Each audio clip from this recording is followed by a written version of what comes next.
guys are excited. I know I am. This is gonna be so much fun. But welcome in. Yep, waiting for the chair. Yep, there it is. Ow. Welcome in, everyone. How's everyone doing? Hope you all slept well. I know I only saw you guys like, I don't know, less than, I don't know, it feels like 12 hours ago. But yeah, we're back.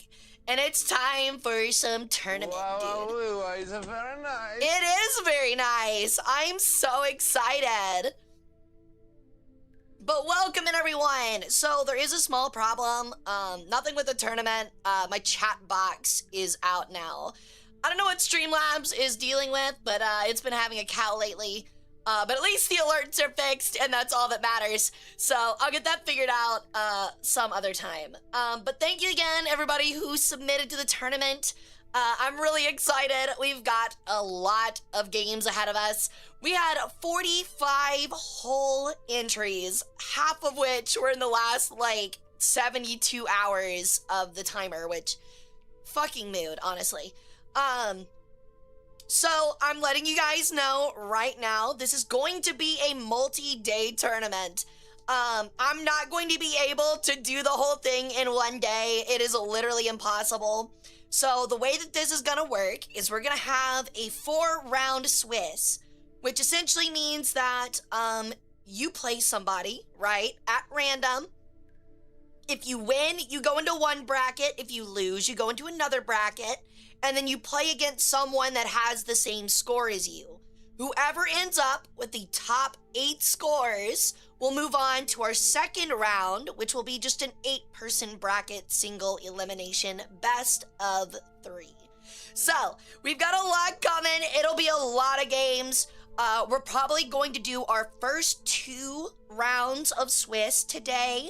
And then I think on Friday and Saturday of next weekend, we will do our round 3 and 4 of the Swiss and then our final bracket. Because we're looking at over 200 games right now, even if I just did a single elim bracket, and on average, I clocked games to be like 5 minutes. So it's like 20 hours of tournament is what we're looking at right now. It's a lot. What is a Swiss? It's a cheese. So yeah, it's gonna be a lot of games. I am really excited. I'm hoping it goes off without a hitch. I've learned a lot while doing this about not only Total War Warhammer 3, but actually how convenient it is to do stuff like this. So, we will be doing more of this in the future. As you guys know, the actual End Times DLC for Total War Warhammer 3 is supposed to be coming out very soon. They've not announced an actual date, but they said this summer, probably this fall. So we will be having a second one of these with Total War Warhammer 3, including the new factions, like Nagash and things like that. And then, once Total War Warhammer 40k comes out, we'll be doing one of those as well. And once those get done and get kicked off, we'll be moving towards more of the history-related ones. So if you like history and like more of the history Total Wars, we'll be doing the history ones as well in the future. Because I've honestly had a lot of fun doing this. I think it's going to be a lot of fun commentating. And I'm really, really excited. So I hope you guys are too. And thank you again for all of the submissions. It really does mean a lot. And thank you for all of my fellow content creators who submitted. I'm really happy we got a lot of cool people to come and make armies, not only for you guys, but for me as well. So yeah, we have a extensive list of people who have signed up. Yeah, welcome in, Ike Sign. Welcome in, by the way. Thank you for the follow. I actually forgot to do that. I'll start thanking people for stuff here in a moment. But I want to take a quick look at our distribution of armies, okay? Actually, I might be able to pull the game up and look. But, you would be surprised at how, like, fairly spread out the army choices were. Thank you for the follow, DX Zane. Welcome to the cult. So, let me see here if I can find it.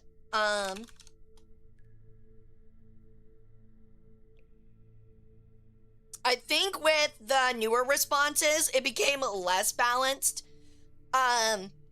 but it is all across the board. I think every single faction got picked. So that always feels really good when we get literally every faction played. I think we had like 1 or 2 that were not gonna get picked, and then some last minute submissions caught them. So yeah. What's up, Chibi? Need a boyfriend, slave, follower, baby daddy? Just a cultist. Looking forward to cult activities, and I'm looking forward to your organs. So thank you so much, Zane. It's awesome having you here. So, would anyone like to take a quick guess on which faction was picked the most? Any guesses? I already asked this last night to some people, but I don't think it might have changed since then. Let me double check. Okay. It actually changed a lot. It got very close. Okay, yeah, I think I'm right. I'm trying to look through and make sure I got everything.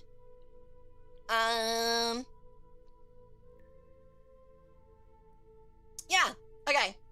Skaven, Araby. I wish Araby. I wonder if they're actually gonna add it, but welcome in, Sebas the Butler. How you doing? So, actually, it was Chaos Dwarves. Chaos Dwarves were our #1 faction pick at 5. Regular Dwarves were our #2 pick at 4. And then our 3rd place for factions picked gets tied for Skaven and Wood Elves. I was so not expecting Wood Elves to get 3 picks, considering the first 20-30 submissions had 0 Wood Elves. So I don't know where the last 15 responders were, but y'all really were feeling some Wood Elves. Welcome in, Fiery Marine. Yeah, I know there's a mod for Araby. I do wonder if they're gonna plan on adding it though. Like actually adding it. So we're gonna be seeing a lot of dwarves. We're gonna be seeing a lot of dwarf on dwarf violence. We're gonna be seeing a couple rats and a lot of elves. There's a lot of elves between the high elves, dark elves, and wood elves. I think Warriors of Chaos also had a good number of submissions. We also had no vampire counts until about 20 hours ago, and then someone submitted finally a Sylvania army. So we do have just about everybody. So I'm really excited. I'm doing great, Lord. How are you doing, dude? Vampire counts, but without the O, yeah. Correct. But yeah, so I'm really excited. And then for all 45 army names, I'm going to be reading out everyone's individual army name. We only had 2 armies have the same name. And I'm not gonna say what they are, like what they consist of or who they are, but I'm hoping they meet each other because it would be really fucking funny. We also had some really funny armies that you guys will get to see. I had a couple of laughs making some of these. I haven't tested any of them because I'm also a competitor. But I do have them and I did get to see them. And they're gonna be really fucking fun. So when some of these are revealed, it's gonna be really fucking cool. Okay, so what we're gonna do is we're gonna hang out and chat for probably about 10 to 15 minutes longer. And then we'll get the tournament started up. I wanna make sure that everybody is able to get in here on time and get things together before we start. I don't want anyone missing out in case they get started. But we'll do a drawing. So I have a tournament list that I will be releasing once the final tournament is together. And I'm going to shuffle the seeds a couple of times, and then we're gonna throw out the first group. Or rather, our first round. So it's gonna be really extensive, and it's gonna be really fun seeing who gets who. Because there are a lot of armies that were made where if they meet one type of army, they're gonna mow them like grass. But if they catch another army, they're gonna get absolutely fried. Who was allowed to sign up again? I watched the VOD where you mentioned the event. It was anybody. Anybody was allowed to. I'm afraid that the time has passed, Marine, and I apologize about that.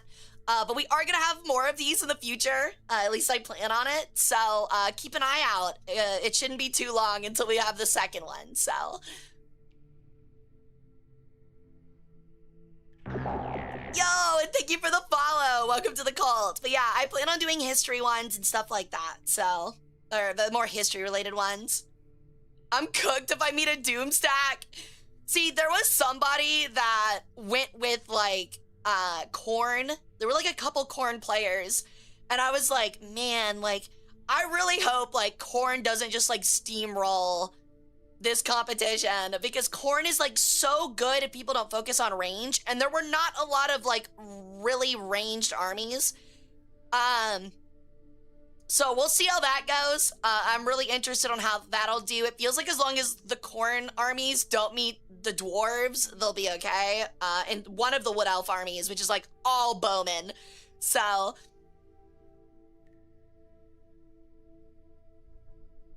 you were corn originally? Yeah, we had a couple double submissions. I saw some people were getting absolutely flummoxed between two different armies of like what they wanted to play. But yeah, I'm pretty excited to see how everyone does, especially myself. I actually worked really hard on mine. I spent like 3 or 4 hours like moving things around, testing what would work. And obviously I didn't play against y'all's armies. I feel like that'd be cheating. I played against just AI generated ones from the in-game AI. And it went pretty well. I didn't lose a single battle. I kind of like stomped, so hopefully it stays that way. I spent 20 minutes tops. Oh, there's definitely some people that were like, yeah, here's some shit, whatever. I considered changing to greens, but I love my Rattling Gunners. The Rattling Gunners are fun. But yeah, this is your first time here. I'll go ahead and introduce myself a little bit. So my name's Hara Rae Sol. I'm an Egyptian Peregrine Sun Goddess Vtuber. I have a master's in history in real life. I work as a museum curator full time, and we like to do history streams, play strategy games, obviously, like Total War. I like to do virtual museum tours. I give lectures. I had one at UC Berkeley just 2 weeks ago. It was a lot of fun. But yeah, we like to do a lot of fun stuff here. I can be a little off the walls, bouncy crazy, but also at the same time, I love talking history and I love talking museums. So totally, I'm gonna let you all know right now, this one, as much as I love Warhammer fantasy lore, and 40K to a degree, this is 100% just an excuse for me to eventually make you guys do like a Total War Shogun 2 tournament. That is 100% what this is for. Eventually, so I can get you all to sign up for my Total War Shogun 2 tournament. Hey, Tylodron! All good, dude. Thank you, thank you. I would have already been interested in that. Oh, I'm well aware, but this is a good way to get the word out, you know? I want to watch a seal clubbing, put the Khorne and Skaven armies against each other. We'll see how it goes. There's bound to be one. With how many games that are going to be played, we are bound to get one. Hey, Captain K9, I'm afraid signups are closed. Oh, for Shogun 2, I'll let you guys know when it gets done, but for this one, I'm afraid the signups are closed. And I'm ready to see more of your ideas. Well, I appreciate it. I've actually never seen anyone do anything like this. I know people do like competitive tournaments, which I always thought were really cool, but I'm a big dum-dum. I play against the AI on normal and hard, so I'm not good at the game.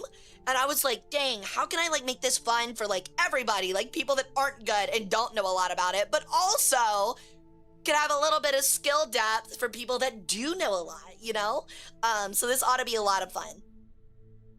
Real quick, I'm gonna get some thank yous out. God of Thunder, thank you for the 5 stream streak. Malcolm, thank you for the 3 stream streak. Jordan for the 10. Tony for the 70. Wow. Herc for the 3 stream streak, and Jadel for the sub. Welcome back to the harem, guys.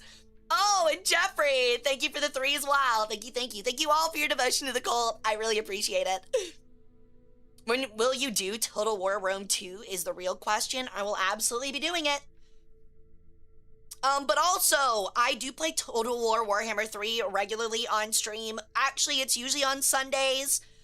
So that's interesting to you. We're currently in the middle of my first ever Skaven campaign. We're playing as Clan Scryer with Icket Claw. We're currently turning the entire of Fantasy, Spain and France into our own Margaritaville boardwalk. That is not a joke. So, if that sounds fun to you, to watch me mess around with Rattling Gunners and talk about how Jimmy Buffett would absolutely love serving massive piles of Margaritaville nachos to Icket Claw. Come check those streams out sometime. Oh my god, it's Hunger. What's up, dude? Rattling away again in Rataritaville. Honestly, it kind of looks like, if you squint really hard, it looks like the rattling guns and stuff are spraying like margaritas. That is my headcanon. That is my headcanon. Our Icket Claw armies aren't spraying like warp stuff. They're spraying like Windex like glass cleaner margaritas.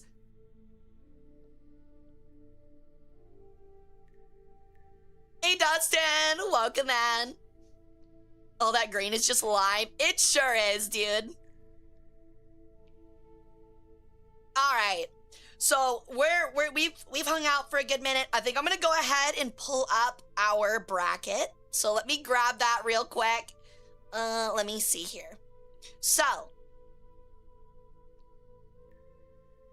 should be right there. Oh, I have the wrong thing. Hold on. Ignore my legs. Okay, there we go. So this is our bracket.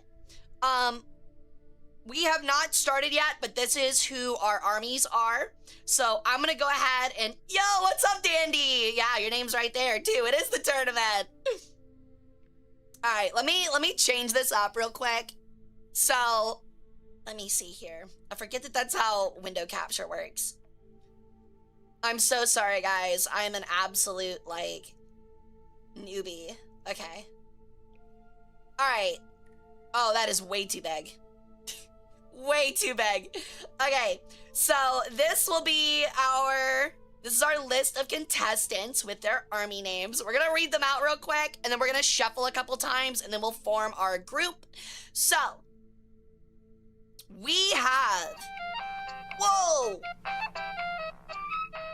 Thank you for the gifted sub gear. Thank you, thank you. Thank you for inducting Dandy in the harem. So, these are our current armies. We have Dandelion Days, who just joined chat with Horses for the Lady. Jadel with Hashit's Horde. Ember with This Can Only Go Well. That honestly sounds like the name of a racehorse. Lore Master of Sotek, another creator with Scarbrand's Wrath. Myself with the Holy Preeners. I was gonna go with the Womb Queens, but I was like, the Womb Queens might be a little too jokey. So I ended up going with the Holy Preeners, which still sounds like Holy Peeners, so I still like it. Silel the Bard with Eternal Friends. Maraka VT with They're in the Goddamn Trees. Odo-san with the Executioners. Tactical Horses with Horsing Around. Gear Graphic, I'm only reading this full thing once. Lu Bu Kung Fu Part 2 Electric Boogaloo. Great name, but too long. I'm reading it once. We have Scorch 052 with Scorch's Dog Rats. Baba Ross with the Poxmaxers. Lorelei, go check her out, another creator. The Lexicon of Excess. Son of Vulcan with Vulcan's Fire. Dark Jin Lord with Samoth Scribes. Potato King with Things Thrown Together. Stimpack VT with Stimpack's Royal Guard. Aurelia Tempress with Golden Abhumans. Seal with Da Boys. Ten Jenkin with The Pain Train. Nefa with Kazarak's Only Chariots account. It's actually crazy. Nazgul with Attrition. Clinshore with Gore Queen's Chosen. Sister Cecilia with Army of the Faithful. Blue Plant with Top Keck. Okay, is it Top Keck or Top Eck rating party? Either way, love it. Giandroid with Order of the Holy Grain. Baronzar Cabral with the Grumblers. DX Zane with Bet It All on the Fire. Space Rack with Da Ruthless, Not Toothless, Big Crumped Lads. Via Labo with Sneaky Sneaky. Angel of Death DXD with Hawk Riders Anonymous. Thank God they're not riding Falcons. Hestia Olymp with Hestia's Vampire Trading Co. LTD means limited, right? It's like, I know it's company, but Gorilla with Rattling Gunners. Hash Brown with Puppets of Misrule. Tori Nason with 4 Super Ulthwan. The Boy Kissers, the Tormentors. Hero Shadowflame with the Celestial Sentinels, Omega Bomba 2000 with the Curselings Chosen, Tyledron with the Coughing Rats, Hubson Sir with Pain Train, our second entry, Pancreas No Work with Techless My Beloved, It's Your Boy Foy with Funny Green Things, Echoest with Eco-Terrorism, Aaron Blur with We Green Men, Birdman Chi VT, or Birdman Chill, my mistake, VT with Falconeers, I have brain damage, of the Mount Gunbad. And then finally, we have Stale Pompano with just Worm. So please go check out all of the creators that decided to join in. I really appreciate it. Like Birdman Chill VT, Pancreas No Work, amazing YouTube videos. Who else did we have? I think Hash Brown, Hestia Lamp, Space Rack, Sister Cecilia. We had so many creators. Stimpack VT, Aurelia Tempress, Lorelei's Lexicon, Gear Graphic, Miraka VT, Lore Master of Sotak, and Dandelion Days. If I missed anybody that's a creator, please let me know. I really do appreciate all of the creators that decided to sign up, and I appreciate everyone else that decided to sign up. So, having said that, we're gonna go ahead and get our seeds. So I'm gonna shuffle them 5 or 6 times. And then depending on what we get will be the start of our bracket. I'm so excited for our first battle. All right, so I'm gonna do it 5 times. 1, 2, 3, 4, and 5. All right. So, our first battle is guaranteed to have Nazgul in it. All right, let's see here. Our group stage. Oh, it did not update at all. Hold on. It did not update. But you know what? It's fine. Actually, wait. No, it did. Never mind. It absolutely did update. Okay, so our first battle is actually going to be Otosan versus Stale Pompano. Alrighty, we got the Executioners versus Worm. So, you guys are on top. So this will be our first battle. Moderators that are helping out, I think it's Jadal and Gear. Make sure you guys, I actually don't know how to do it, so let me check it real quick. We're gonna go ahead and start our group stage. Let me see here. I'm gonna go ahead and mark it as in progress. Okay. So what you guys can do, sorry, I have to explain this to the mods. So if you guys go to the group stage view here, right here, you're gonna go to the little thing like this, and you're just gonna click this, report scores.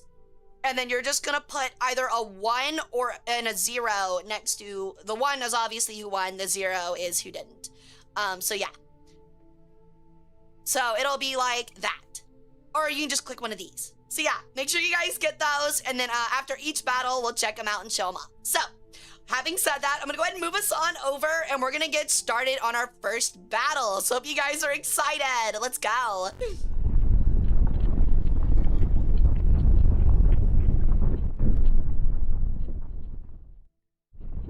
Okie dokie, and the game didn't pop up. Love it. There we go. Alrighty, I am super excited. Okay. We're gonna go ahead and get our first few. Max penis. Yeah. Got stuck in the door. Did it really? Max little penis. Yeah, that's gonna be so. Hey, I don't think it's nice to call it little. That's not very nice. Okay, so what we're gonna do is, how this works is that I'm gonna create 2 AI armies, right? And I'm gonna give myself a Lord, which will be obviously Arcan the Black, because he's my favorite. And I'm gonna put him on a skeleton chariot. And how it'll work is that when we start the battle, I'm gonna roll it out, and then essentially, I'm gonna immediately retreat my Lord, before the battle starts and put him right on the border and retreat him. That way there's no effect on battle morale. Because a lot of people might not know this if you're new to the game, but undead units only stay alive for a limited amount of time if you have no lords or heroes left on the field. Actually, it might just be lords. So if someone's playing vampires against, say, the greenskins, and I keep Arcan the Black out there as an ally to the vampire AI, essentially what'll happen is that if they kill the lord early, the greenskins do, the vampires won't wither like they're supposed to. So I have to make sure, yes, and I can also attract aggro. Oxyotl, since he has stealth. That is a good point, but I am just going to immediately retreat them. That is a good point, though. Usually it doesn't affect anything because, again, I put them right on the back, and it takes like 3 seconds for them to retreat, and it doesn't affect the AI. Hey, Saxton Hale, welcome in. Oxy also has Vanguard. That is a good point. You know, I'll take your word for it. We probably will use Oxy. I forgot that he was an option. Lizard Man. Delete.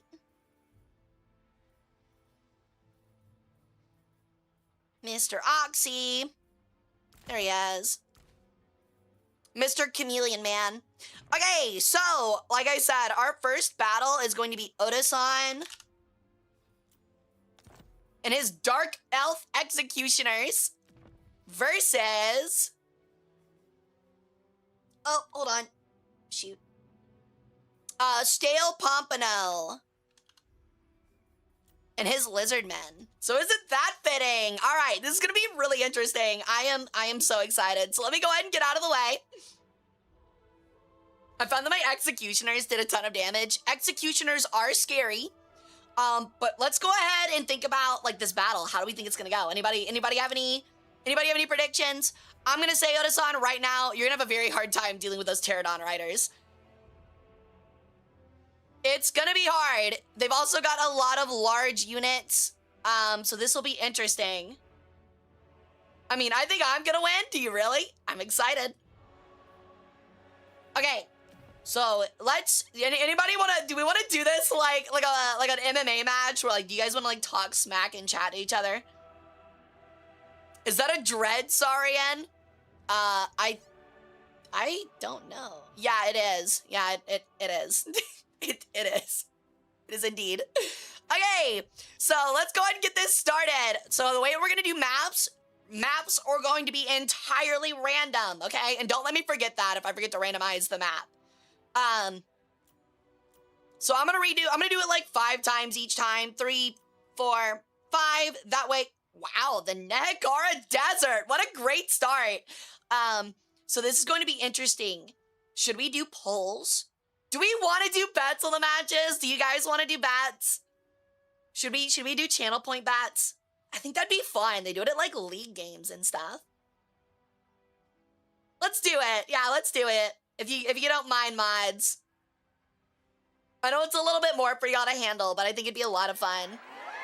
Yo!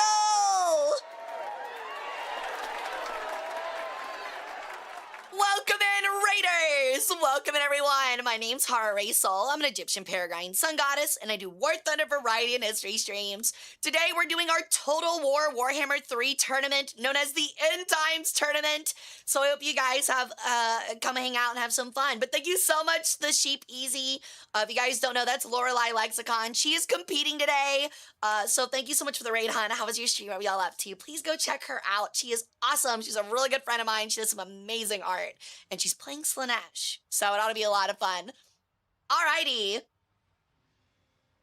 Alrighty. Let me double check and make sure everything is going smoothly. And then we will get started with our first battle. Okay. Shoot. There's like one thing I need to fix, and I can't remember how to do it. Hold on. There it is. Okay. Got it. Okay. It was good. We were grinding some French planes. Let's go! French planes are honestly a lot of fun. They get overlooked a lot.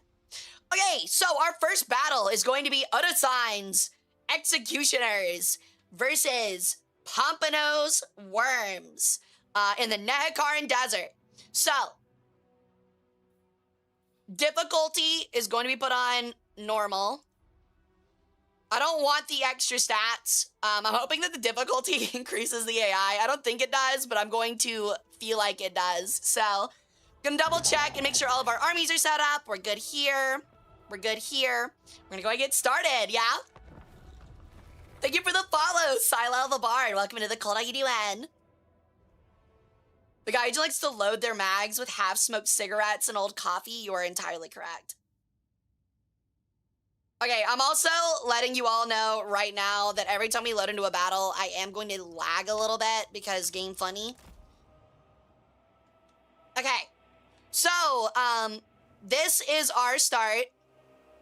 This is Oda-san's Executioners. Now, the AI just kind of like always lines things up every single time. So it is quite literally just a regular clash every single time this happens. So, it is literally just a giant crater. This is going to be very interesting. All right, let's get started. I'm going to go ahead and withdraw. Now, here we go. All right. It looks like they've got the Dread Saurian out front, but those Pterodon riders are making a fast movement in. They ought to make a picking and a killing here. So we've got the Dread Lord on his, I forget what the actual mount's called. But it's the same one used by the Cold Ones. It's a little mini T-Rex. He's already filled with spears, but he looks like he didn't take a whole lot from it. Those Pterodon riders, while they're gonna have a lot of range, are also, I think, have a really hard time at pinning armor. Hey, Dandy. People are not confident in the elves. Alrighty, so I like, oh my god, this Dread Saurian is making his move and elves go flying. Wow. There's so many large units here. Oh, good god, the standard bearer has been absolutely launched down the lane. We've got these skink skirmishers using their blow darts on the back line. The armor of those executioners, though, is going to make it very difficult for these light archers to really have a lot of an effect. Now, the Pterodon riders have made the mistake of entering a melee as a ranged unit. Again, that is kind of the AI. That's what kind of makes it so random. But the Dread Saurian over here is just absolutely thrashing and slaughtering. He's such a large unit, these great swords are gonna have a really hard time dealing.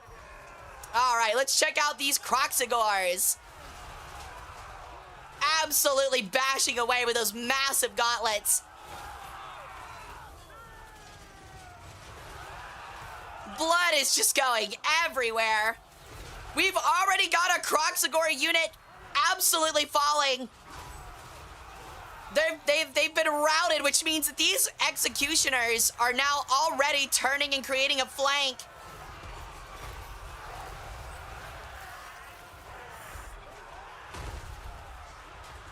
Really, the only thing actually winning for the Lizardmen right now are the Saurians. These executioners are still mowing through these Croxagors despite their large size. But the question is, how many executioners will it take to finally end that Saurian? Because he is not taking a lot of damage.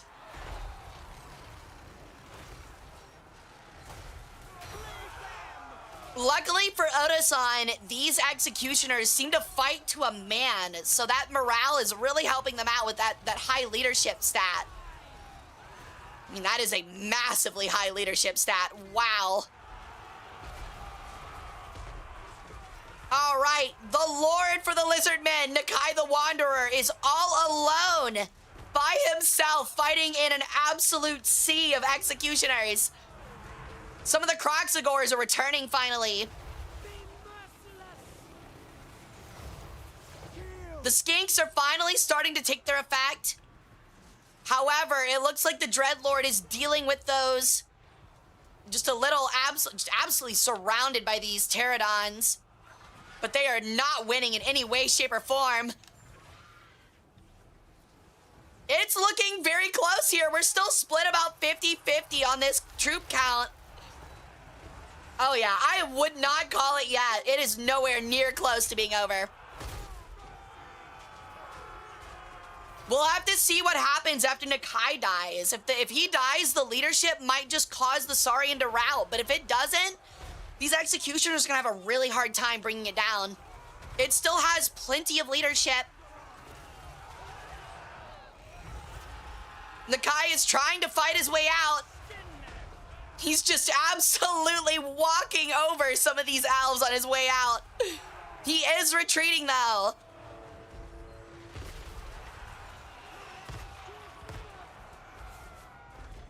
Can the mount die before the rider, or do they die together? They die together. They kind of become a single unit. And those skinks on the top of this Dread Saurian are absolutely letting loose at those spears. So even if the Saurian itself isn't attacking, the skinks themselves are still causing a lot of problems up there. Nakai has returned. He's in a rage stupor too, which means he might just die while fighting.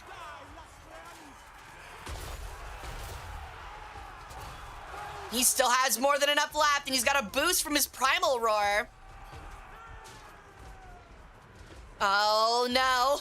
The lizard men are starting to claim it back. Hi, Imperial. Welcome in. Nobody's winning right now. It is extremely close. And that Saurian is almost done for. Oh, Nakai flees the field once again. The Saurian is quickly losing health, but is absolutely racking up kills with almost 300 killed executioners.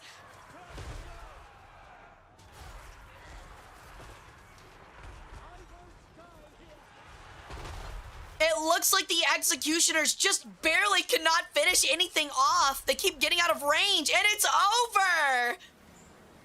The lizardmen have taken it by a very slim margin. A very slim margin. All right, GG's. Our first win goes to Pompano. Congratulations. All righty, and that's already one game down. Wow, that was very close. Very entertaining. Absolutely crazy. Over 300 kills on that Dread Saurian. It's tough. It's a really tough creature to bring down. Yo, thank you for the 3-stream streak, Conrad Sartel. But congratulations on Pompano for getting the first win. My profits. Yeah, my profits. No, my channel points, they're all gone. I can't hit Hara with more chairs. Oh my lord. Absolutely cold-blooded. Alrighty, so what we'll do is we'll just kind of bang out five games, and then we'll check back and see who our next bracket is, so we don't kind of like spend too much time, because it's gonna take a lot of time. So our second matchup is going to be Ember and Omega Bomba 2000. That's gonna be our first matchup, or our second matchup. So I'm gonna go ahead and get those armies loaded real quick. So we've got Ember with the Empire, having themselves some Hellblaster volley guns, Demigryph Knights, and Silver Bullet handgunners. And they're going to be against some Warriors of Chaos, an absolutely classic matchup.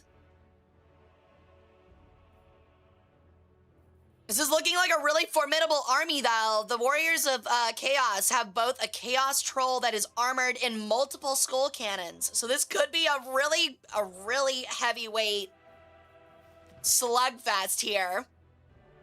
Alrighty. So let me see real quick. So it'll be the Curselings Chosen of Omega Bomba versus This Can Only Go Well, which is Ember's army. All right, and once this timer runs out for the prediction, I'll let the mods go ahead and get the prediction started up, and then we'll get our next battle going. All right, so how do we feel about the first fight? Was it fun? I feel like it was pretty neat.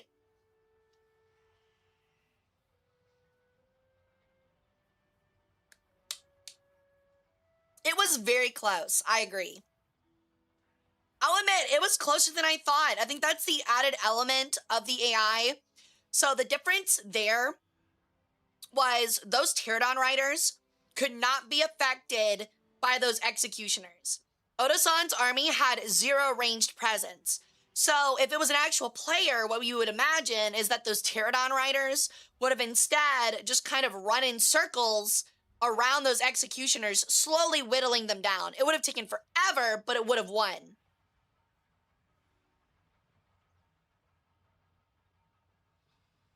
However, the executioners actually did way more work against those Kroxigors than I expected. It might have just been a numbers thing, but they really did put in way more work than I expected.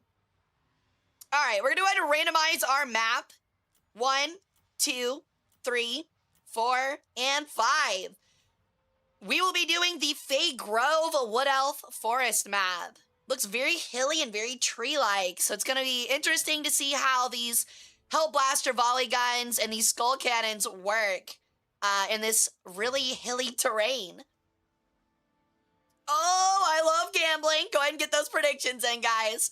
We're going to go ahead and get our battle started as soon as the timer runs out. I can go ahead and post the list of matchups. Give me one moment. Shoot. Sorry, guys. I've got a lot going on right now. Okay. So this is the link. I will be putting it down here in chat. I'll go ahead and make a bot for it real quick. Actually, while we've got a minute. I should have done that earlier, just so you guys, it'll pop up like every 15, 20 minutes for people to just click on. Actually, we'll just make it a command. We'll just do command bracket is what we'll do. That'll make it easier.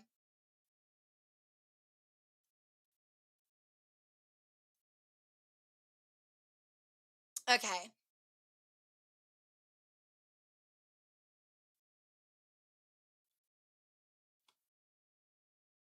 Give me one moment, guys.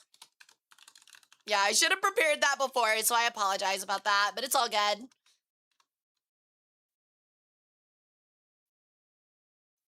Okay.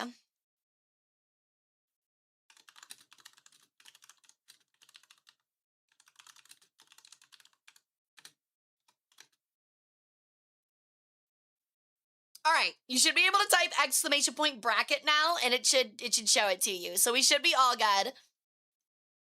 And that should work on both YouTube and Twitch's side. So, alrighty. Are we all good to go? Are we ready to start our second game?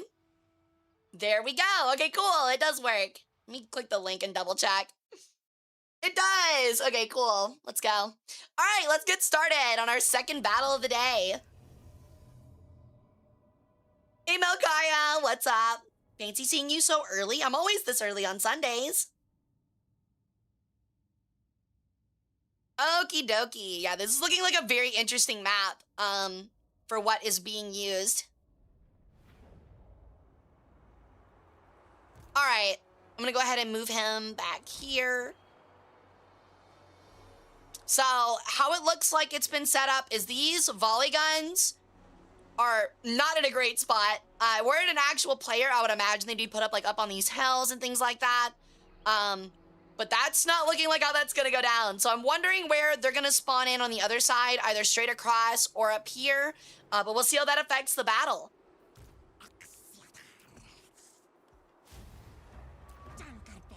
Alrighty, it is a straight-on fight.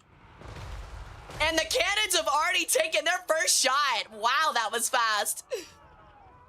Alrighty, so we have Karl Franz, the hero himself, on his Demigryph Knight, going up against Village the Curseling. Our first spell has been slung as well. Let's see these skull cannons pop off. Wow. Usually Khorne's not known for their range, but man, these skull cannons, they can do some work if left alone. And what are they working on? They're already working on, oh my god, we've already got a direct hit on Karl Franz himself, but he took it to the face. Those Hellblaster volley guns are also letting loose. And there's our light wizard.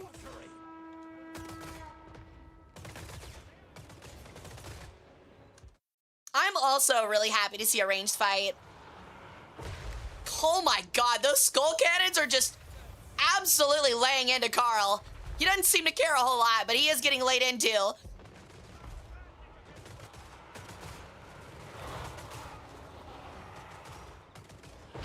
Oh, those skull cannons way overshot. They're having a hard time hitting Karl Franz. He's a single unit, so they're not going to be as effective. For whatever reason, the AI seems to be prioritizing him. Here comes our clash. Those absolutely massive aspiring champions are coming in on these handgunners and spearmen. It's hard to believe they're the same fucking species. Wow, what a charge.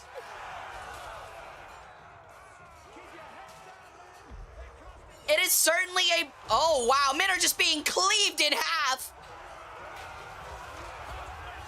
It's incredible to be still the absolute age-old debate of quality versus quantity.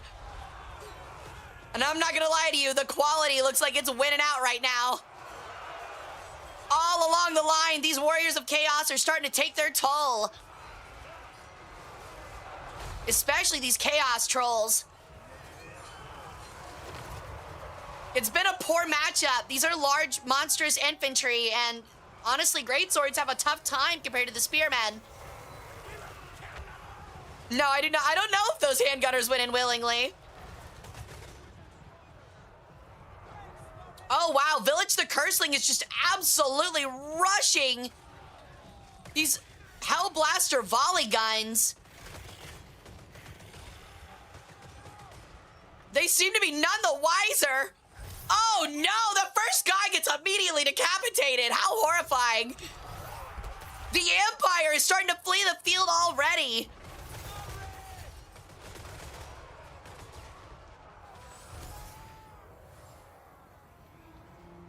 Let's check up on Karl Franz. He's actually very injured. It's rather surprising he's having such a hard time. Oh no! Those handgunners are catching strays. They're burning to death too. Those skull cannons are crazy.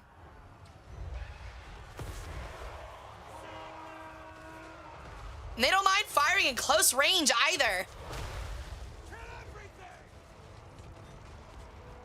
Those Demi-Grip Knights are trying to put in work, but they no longer got a line to hold. If anything, it seems like Village is wasting his time on these Hellblasters.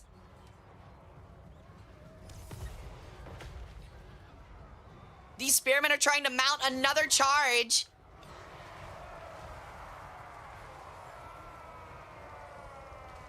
Now those handgunners, now they've been left alone, are finally putting in some work on something.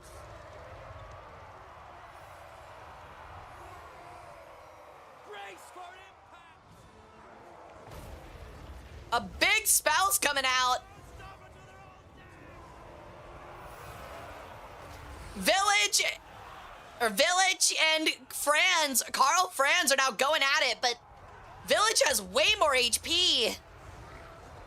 I think the difference, though, is that Karl Franz is a much stronger opponent in melee. Oh, but that skull cannon's coming in to help. The light wizard has been entirely enveloped.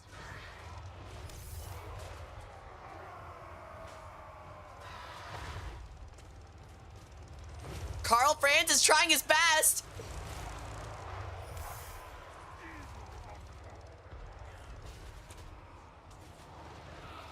Yeah, they do seem to be swarming.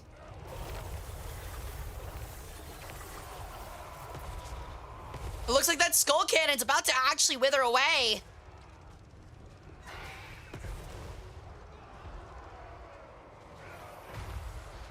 Those handgunners are just chipping away back here. That's a skull cannon down. That might be both soon. These handgunners are having enough speed and range, though, to absolutely mess up these Chosen that are having a really hard time because they're so exhausted getting up this hill. It's just an absolute firing line. Will they break before they reach? Oh, it seems like they won't. Oh, they've turned around. Oh, never mind. It's a fake out. Oh, they're going to catch him. Those handgunners are going to have a rough time in this melee. Oh, no. That man's been entirely bisected, and it is over. The Warriors of Chaos have won. France finally fled the field. Alrighty. What a match. All right, let's take a look and see at our the kills here. So it would look like the rank 6 aspiring champions had over 150 kills, which is insane. I think that's the most effective unit on the field, even more so than the Silver Bullets, the Demigriff Knight Halberds, and both of the Hellblaster Volley Guns combined. And completely surprising. Those Spearmen obviously did not hold up, as expected, but the Greatswords didn't do much either. It did seem like Omega had a big victory here. All right, wow. All right, well, that's our second battle over. That was crazy. Did I win the bat? Oh, no, you did not. The Empire 100% lost, buddy. Alrighty, let me double check. Make sure I've got the right things together. Yeah, it should be a Mega Bomber 2000 was the winner. All right, that's our second game down. Okay, these actually move in. They're not moving fast. Well, they're fast, but like we have 45 of them. So we're just gonna keep pumping them out. Alrighty, so our next matchup will be Ecoist versus Guerrilla. Ecoists, eco-terrorism versus Guerrilla's Rattling Gunners. I'm gonna be honest, it feels like they should be on the same side. Okay, so let's see here. Alrighty. So we've got Wood Elves. Oh, they mean like literally eco-terrorists. Like, not that they're terrorizing the ecosystem, but that they're terrorists for the ecosystem. Alright. I may have lost, but I also won. You bet on yourself to lose. That's smart. No, that's smart. That is the smartest thing you could honestly do here. Alrighty. This is going to be a very interesting battle. So the Wood Elves are known for these Way Watchers being very effective bowman units, but they've also got a lot of strong cavalry. On the other side, we've got a bunch of Skaven slaves and a ton of Rattling Guns. The absolute classic with Ikit Claw leading all of them. So this is going to be a very interesting battle. The question becomes, can the absolute overwhelming firepower of all of these Rattling Guns deal with this extremely strong Sylvan and Great Stag Knights? Undoubtedly, almost, this Eternal Guard and Dryads are going to be absolutely cooked, but Orion works from range. The Wayward Watchers, I think, have more range than the Rattling Gunners, and it's 360 range. Same for the Glade Riders, and those Sylvan Knights will absolutely mess up any Rattling Gunners that are going to have skirmish mode on, because the AI usually is not smart enough to turn it off.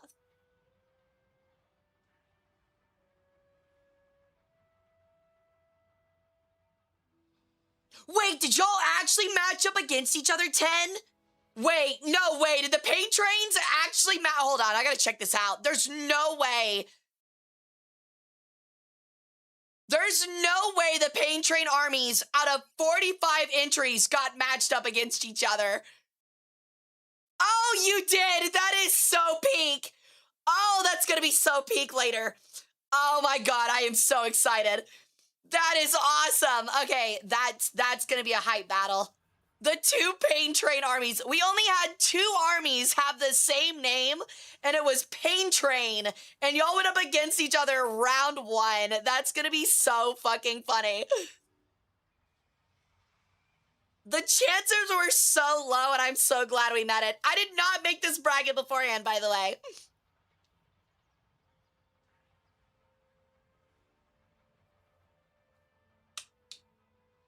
Whose train is paintier? Exactly.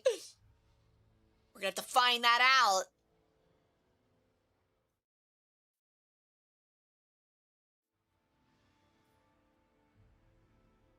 All right, our betting is over. We're gonna go ahead and randomize our map here, and then we'll get started.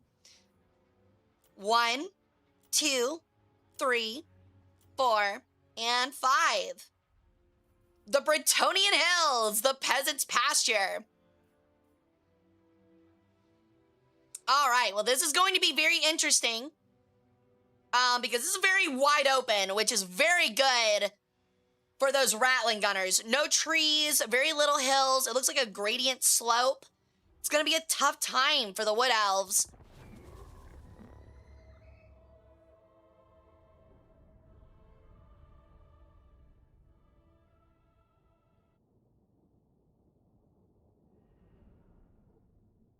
Just gotta wait for the wait for the game to realize it's time to start. All right. Okie dokie. Actually, this map is a little bit more cluttered than I expected. The terrain is a little bit uneven, but mostly flat.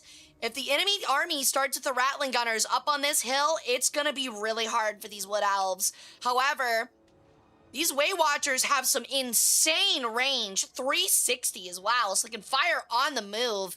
And Orion himself also has some pretty good range that might be out of range of the Rattling Gunners if the AI is able to take advantage of that.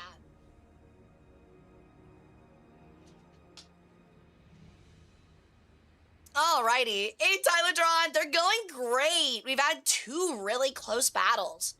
All right, we're gonna go ahead and get started with our 3rd battle for the day. It is a fairly thin line. In fact, the rats are actually advancing to meet the Wood Elves. Those Rattling Gunners are gonna have a hard time shooting through their Skaven slaves, but I don't know if they'll honestly care.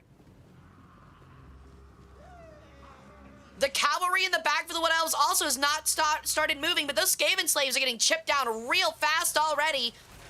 Oh, and those Rattling Gunners open up on those Glade Riders, and they just get absolutely eviscerated.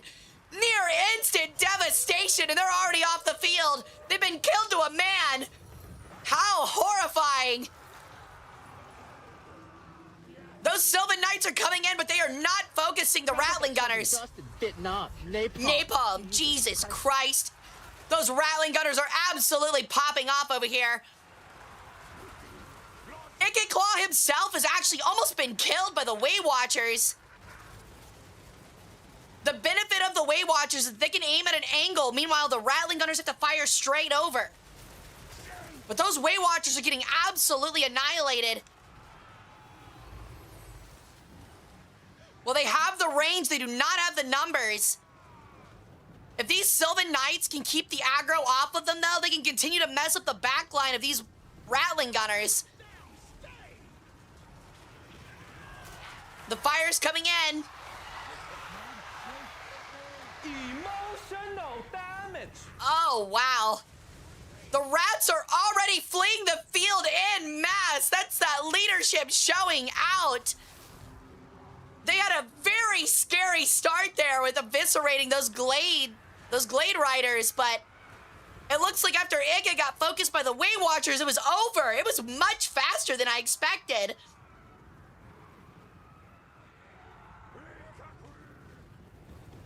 Oh, wow.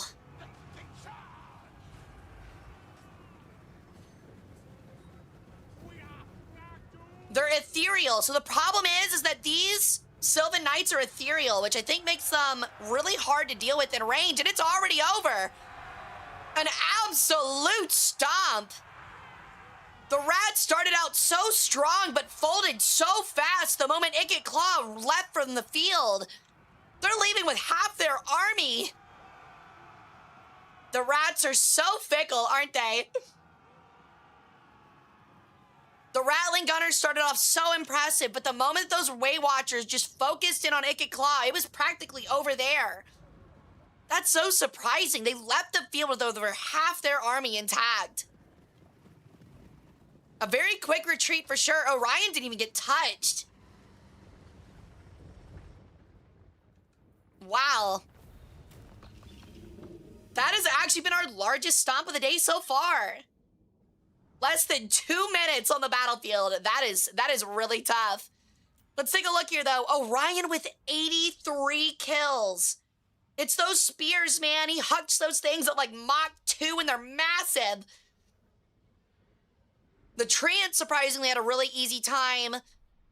The Stag Knights and the, on both ends, as I said, made an absolute killing. The Rattling Gunners just did not have enough time because the AI advanced them up to deal with anything. They didn't have time to actually fire on anything and they immediately went to skirmish mode. He is basically a massive ballista, yeah. But 75 losses to 462, that's still 2/3 of it, 3/4. That is 3/4 of an army just fleeing the field untouched. Because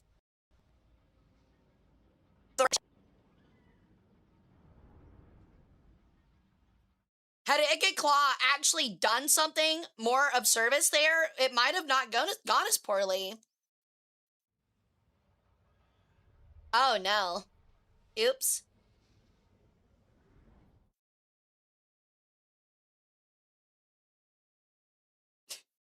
Looks like we had a minor stream hiccup. Is everything still going okay? Is stream still good? We had a minor hiccup. Stream's working fine? Okay, cool. Yeah, there was a small hiccup on my end. I apologize about that.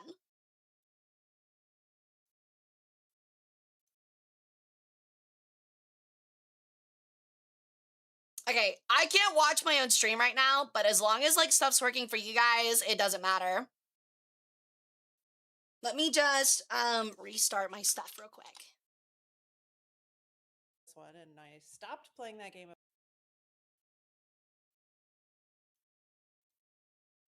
Ooh, it seems I'm having a small problem. Hopefully that doesn't affect our game, but we should be okay. As long as you guys can see it, it doesn't matter.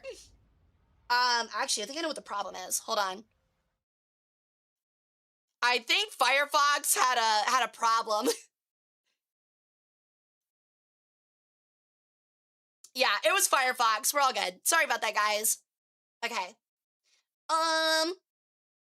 Let me go back and get my stuff reopened. Silly Firefox did a funny.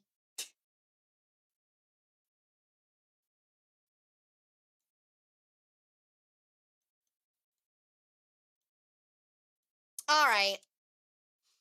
So that is our third battle.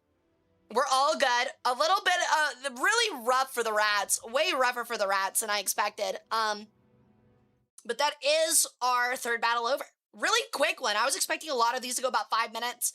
But it actually looks like we're making some pretty good time here. We're only an hour in. Only 45 minutes in, and we're already through 3 battles. We've only got 42 more to go. Only 42 in our first round to go. We have 90 to play total, so this is gonna take a while. All right. Let me see. Let me get that bracket pulled back up. There we go. Okay. And thank you, mods, for handling the numbers and stuff, for getting everything together. So, our next battle is going to be Tori Nissan and Baranzar Cabral. That will be our next battle. Tori Nissan's for Super Ulthuan and Baranzar Cabral's The Grumblers. So let's see how this goes. All right, it'll be High Elves, I believe, against Dwarves. Another very classic battle.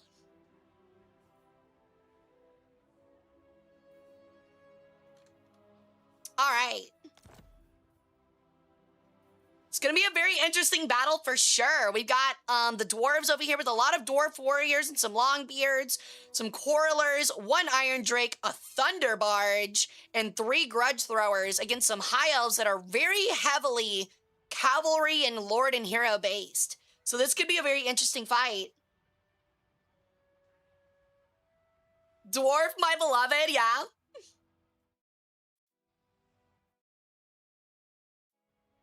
We do have a lot of dwarf armies, surprisingly. Let me just test and make sure this works real quick. Okay, cool.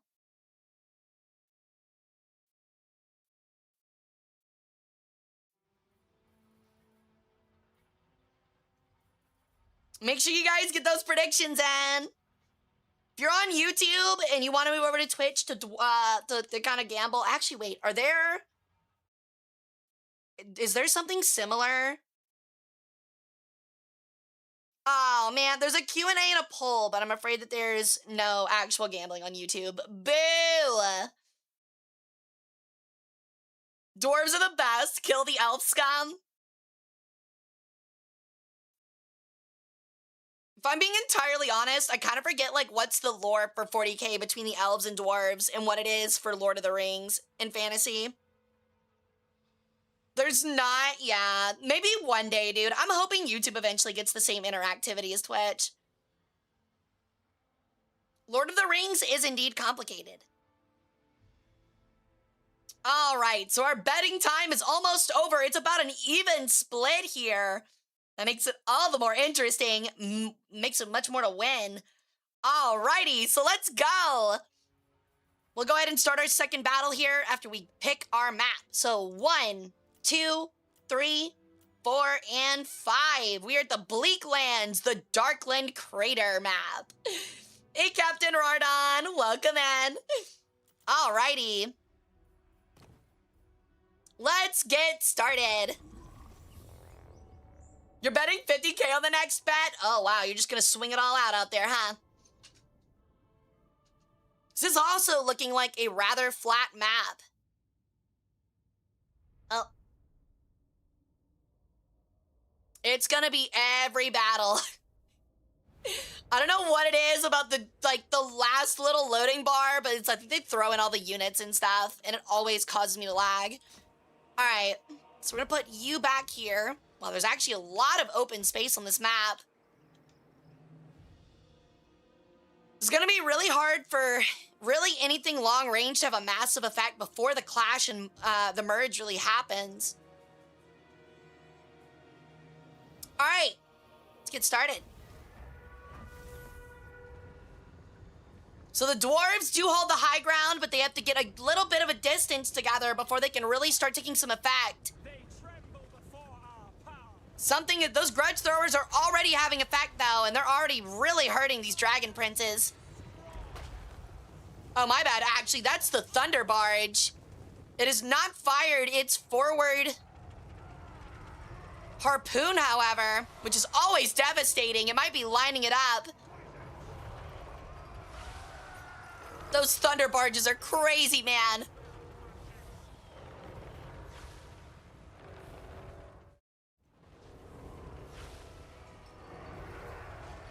The archers of the high elves are starting to take their effect, as are the quarrelers. The front line of the dwarves are holding up much better to scrutiny, however.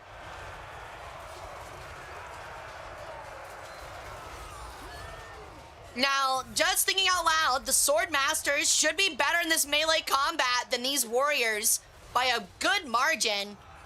So this center should be pretty... Actually, this line period should be rather tough for the dwarves. I do have to question, though, how these elves are going to deal with that giant blimp.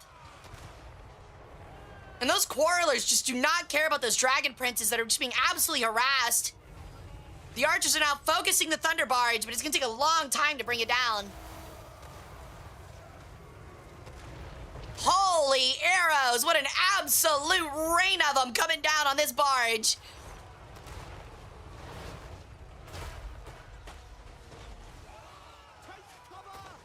And they're firing with rather quick efficiency, too. They're absolutely starting to nail this thunder barge.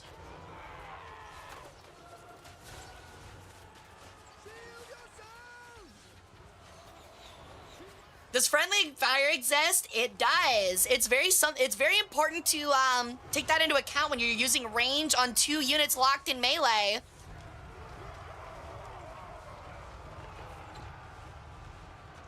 That thunder barge is actually about to go down already. It hasn't had much of an impact outside of really hurting that legendary cavalry over there. It's looking really bad for the thunder barge. It's already fleeing the field.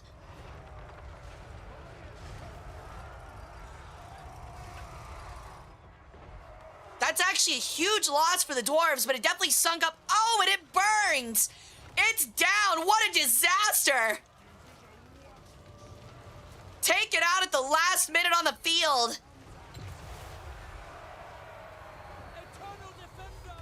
That is a huge win for the elves, who can now just start using this cavalry to mop up the range on these dwarves. They've already lost their grudge throwers.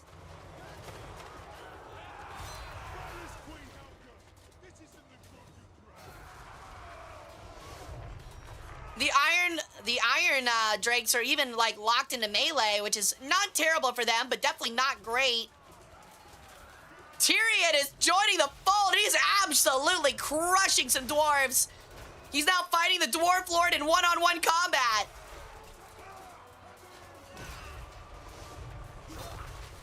Oh, wow, what a flourish.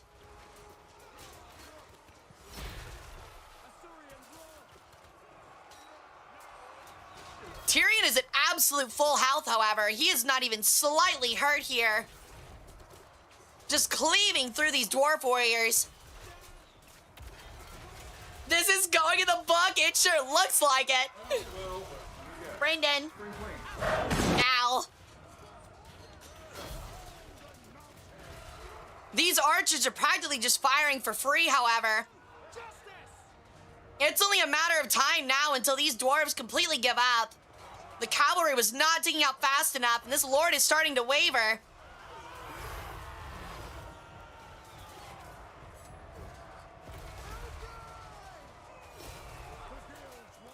Now they're just starting to be slowly picked off here. This could be it. This could be the full break. The Lord is fleeing the field. It's over. Tori Nason wins their first round. Wow. We'll have to see what went wrong here. I think it was just the Thunder Barge just did not get enough done on this terrain. Got in a little too close, and those archers just absolutely feasted on it.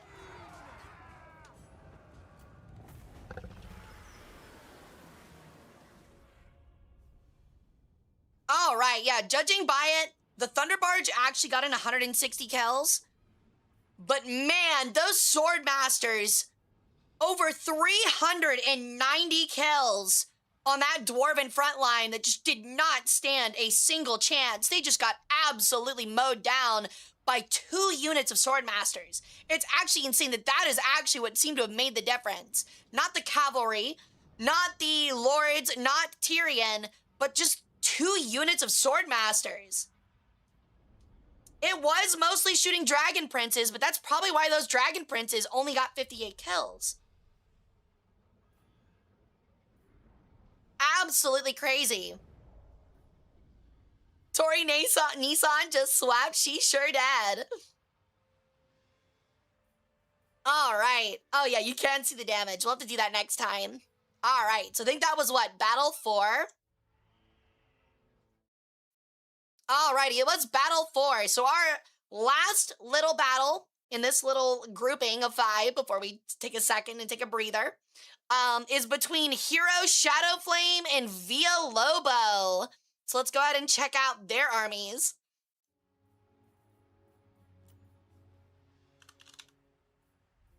All right, so Hero is going to be our first user of Grand Cathay.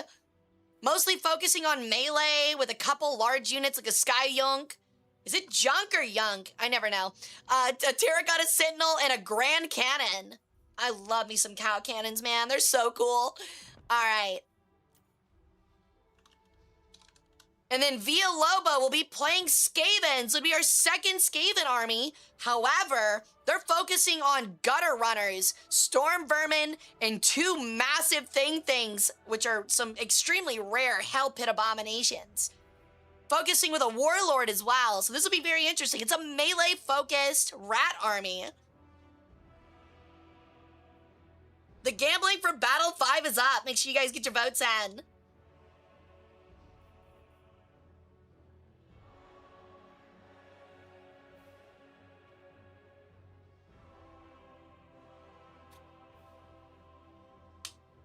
That's some quick math. I have experience.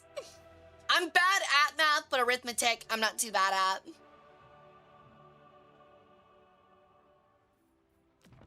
I'm sure an elf fan made this dwarven army to lose. I mean, maybe.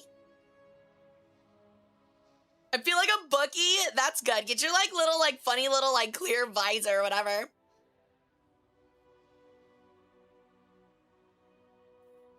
All right, so looks like chat is heavily, they were heavily favoring the Sentinels, but someone put in a big amount for the rats now.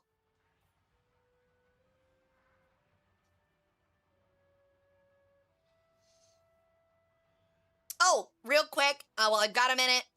Thank you, Hypergamer, for the 10 stream streak, Tyladron for the 7 stream streak, Elendar for the 50 stream streak, huge, Tholazor for the 65 stream streak, also massive, and Conrad for the 3 stream streak. It is much appreciated, guys. Thank you for your devotion to the cult. Been talking a lot these last 2 days. My brain is not having it.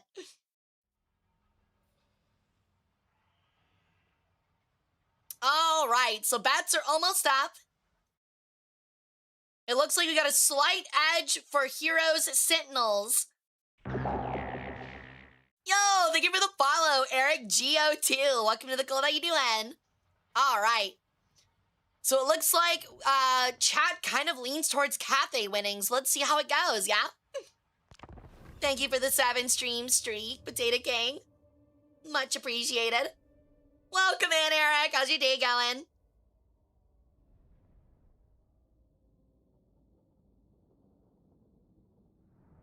Yep. There it is. Every time. All right, so if I had to give some thoughts, I've actually never played Cathay before, but if I had to guess as to what's going to be effective against the Skaven, the Terracotta Warrior, or Sentinel rather, should be pretty good. I don't think the Skaven have a lot of, actually wait, they have Storm Vermin Spears, don't they? It might actually have a very hard time simply because of those Storm Skaven Spears. However, that Sky Junk should do pretty well. I know that we have the Night Runners, but they don't have any Rattling Gunners and no Warplock Jezzails. So this Sky Junk can honestly fire from this range probably pretty untouched. Same for the Grand Cannon over here, but the terrain... Wait, did I swap maps? Oops. I forgot to swap the maps, my bad. I knew I'd forget at one point. So let me do that real quick. That's my bad, guys. All right. 1, 2, 3, 4, 5. All right, Scorched Valley, Darkland Mountains. There we go. Goofy, leave me alone. I'm not a professional. This is very amateur. Don't think League of Legends Worlds. Think like... Yeah, don't think like League of Legends like Worlds tournament. Think like the Tyler 1 series. All right. Now this terrain is debatably worse for Cathay, so I'm sorry for the Cathay player. You had some pretty good terrain, but this looks pretty trash. It is nothing but hills and cover. So we'll see how this goes. It is a mainly melee Skaven force, which I find to be pretty interesting. Not many people run that outside of like the early game for Skaven. So let's see how it goes. The junk has already started firing, however. However, it shot at the Hell Pit, which is gonna have very little effect with those scattered rockets. Looks like the Skaven are gonna let Cathay come to them, which is an interesting choice because Cathay has the artillery.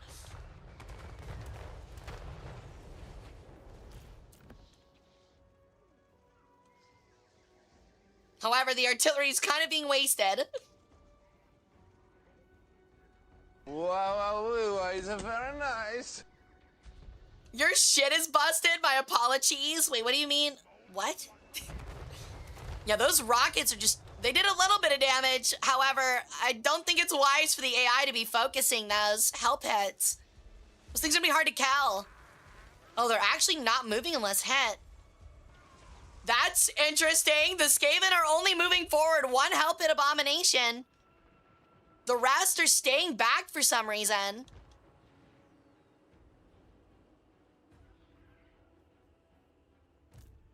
Okay, he's still retreating. I don't think it's because of the axolotl, because they're not even moving now. Now they're moving, but I don't believe it was because of the axolotl, I don't think. Yeah, sometimes the AI just can be stupid. Yeah, sometimes the AI just goes with a waiting approach.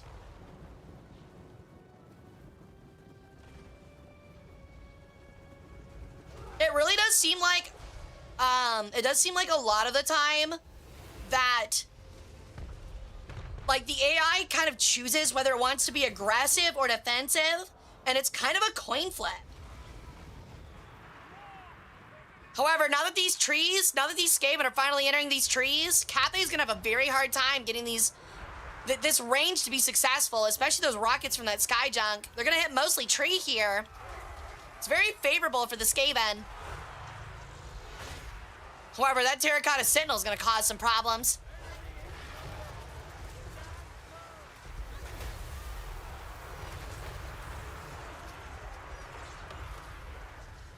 The rats are all in, but that first Hell Pit abomination is already looking a little weak.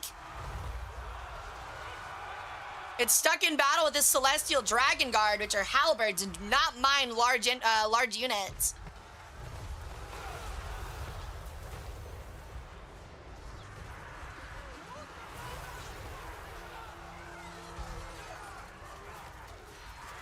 The other one, however, seems to be doing just fine for the most part.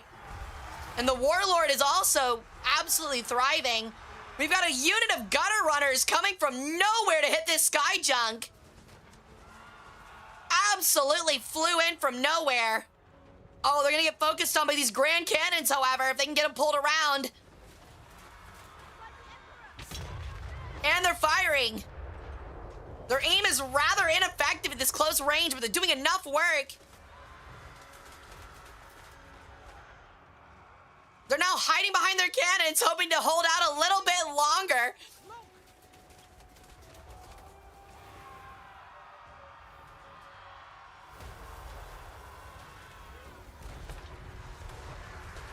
More fire continues to arc in from Cathay on these back lines.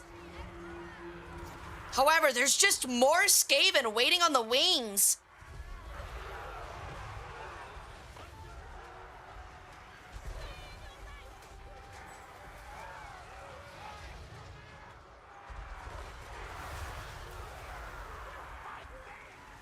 Yeah, usually, yeah. So the Skaven will be the defending army. So usually they'll wait. It's interesting. I don't know why it works that way, but sometimes it just does. And then sometimes, like last battle, they'll both choose attack and both move in.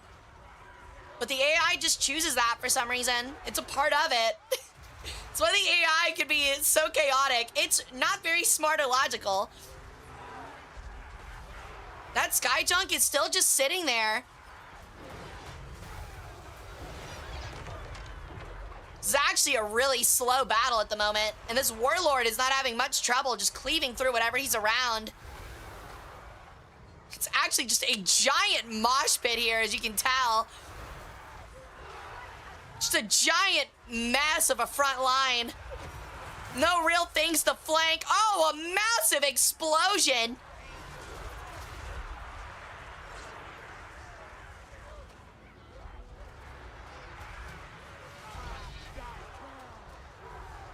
Oh, the rats are starting to get the upper hand. It's just the numbers are just starting to absolutely wear out these Jade Warriors.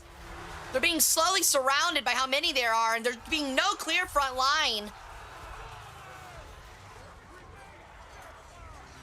It's just an absolute melee. Hardly any formation whatsoever.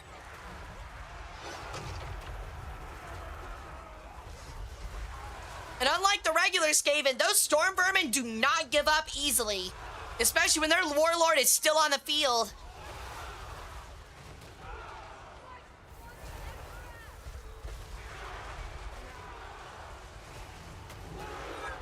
Wow. The This is gonna be a very slow fight. Let's check out this front line. Just absolutely everything is mixed in. Everyone's swinging everywhere. It's very medieval-like. The lines have met and it's just chaos. Who knows how it could go?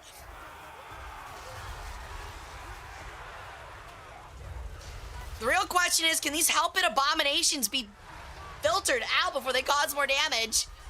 They're so close to dying, but they're not gonna give up.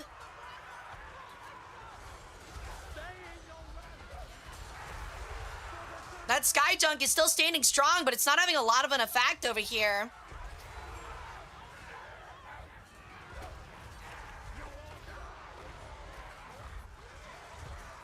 It looks like the Terracotta Sentinel and the Helpit Abominations are just kind of exchanging sides. They're not fighting one another quite yet.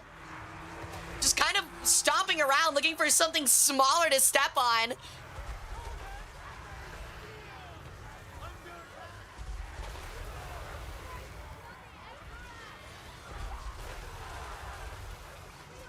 Something is holding those things together. They're both still just absolutely eviscerating down here. One actually might have been dropped. I can't quite see to the darkness of the map, but it looks like one of them was actually finally killed. The Skaven are starting to finally crumble. But there's still a little bit to go. It's not quite over.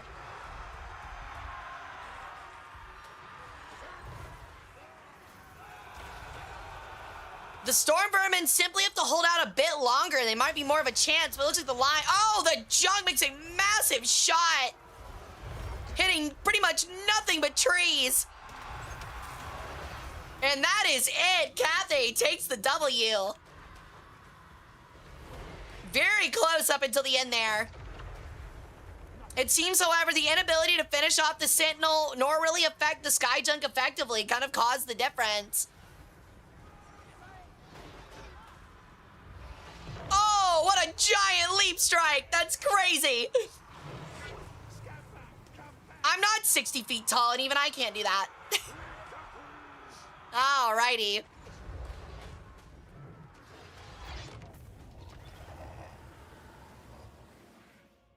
Yeah, sadly the army sat around, but you know, that's why we have multiple rounds. So hopefully next time the AI won't screw you over like that. It was still really close though. However, that Celestial General getting 220 kills, the Junk getting 200, and the Terracotta Sentinel getting 100 seem to have completely made the difference. However, those Helpit Abominations started getting up there. Alrighty, GG's. Alright, so we're going to move back over to chatting for a second. We're going to look at our bracket for our first 5 matches. We're going to talk a little bit about what went down and how we feel both kind of all the matchups have gone so far, right?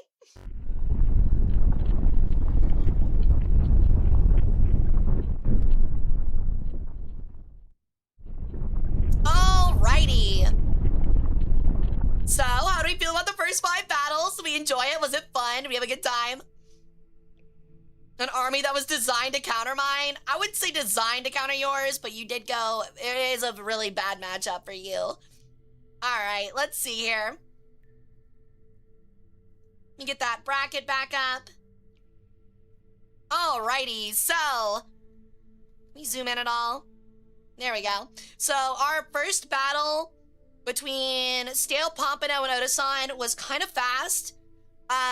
Actually, wait, no, that was a slugfest. Much more of a slugfest than I originally imagined. The Executioners have much more armor than I expected and did not care for the light range that the Lizardmen were using. Then we've got Embers and Bombers, which were the Chosen, like the Chaos and the Empire. The Chaos kind of steamrolled due to the lines breaking down pretty fast. So, I won 2 10K bets, lost 1, and won a 500. There you go, there you go. Can we skip right to match 20 for a moment? I want to watch the Pain Trains fight. We will get to it. We're already a fourth of the way to it, so it's not too bad. Also might have overestimated I forgot that it's gonna be matchups, not individuals. So actually, let me do some math real quick.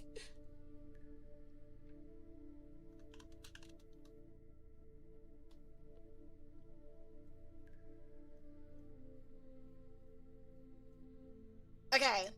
We might actually be able to get through the entire grouping tonight. Hopefully.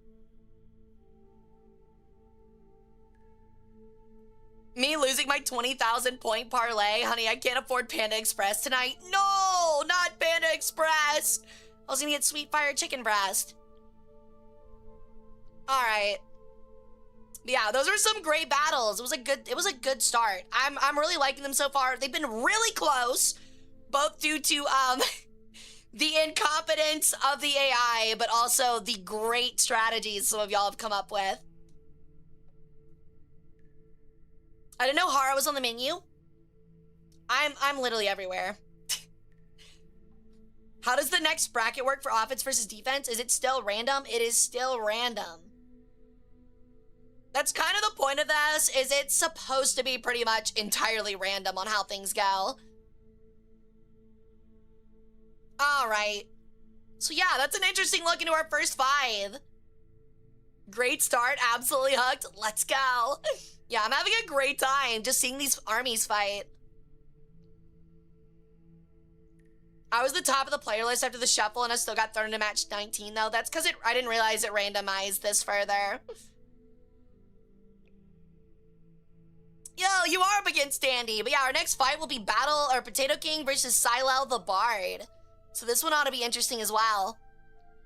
I believe Silel did What Elves Again. Yeah, I do like how there were 3 Skaven armies and 2 of them have been vastly different already. And I think the 3rd one is also a little bit different. It's not just 3 armies of Rattling Gunners. Like I said, y'all were surprisingly very diverse in your army choices. And I don't mean that as in like to insult. I mean that as in like, wow, you guys got really creative with it. And I expected a lot of people to run a bunch of meta stuff and it did not happen. People were just like, I'm just doing stuff I like. So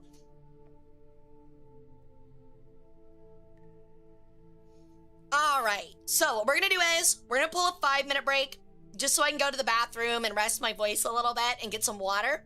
When we get back, we'll start up with our next battle, Potato King versus Silel the Bard. I'm also gonna run in some 3 minutes worth of ads so you guys will get pre-rolls during the fights. And I'll see you guys back here in a minute. Okay, don't go anywhere. You don't wanna miss these next ones, that's for sure. Brendan, come on the way out, really? Ow.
on our next battle, which will be between Potato Kings, Things Thrown Together, and Silel the Bard's Eternal Friends.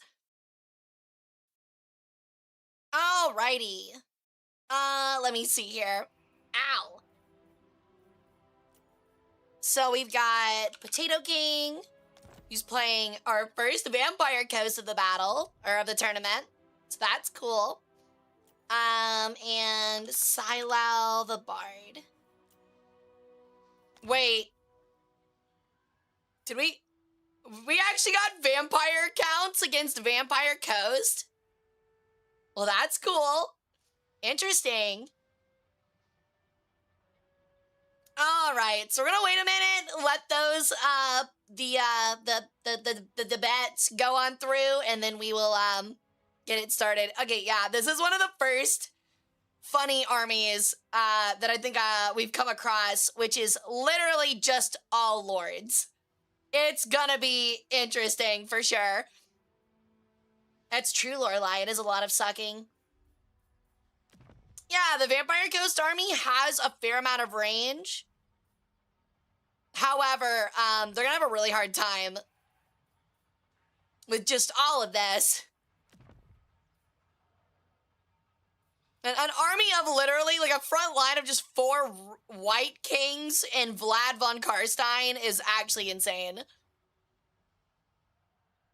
Are they all unarmed like my 25 lords? No, they're armed. They are actually very armed. Some even have horses.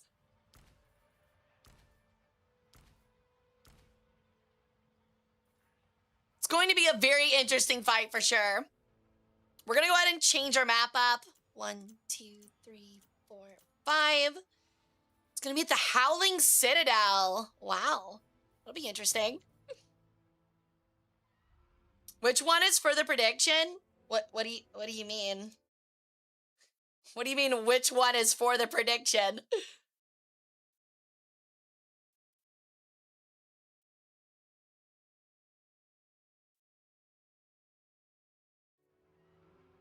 Where are we at now? We're at our 6th battle. Trying to figure out who's who. Potato is the vampire counts. Let's make sure we choose factions over battle names next time.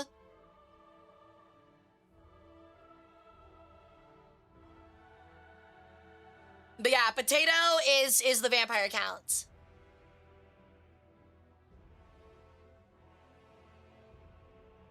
Mods, when you guys make the next betting poll, can we make sure we include the faction as well?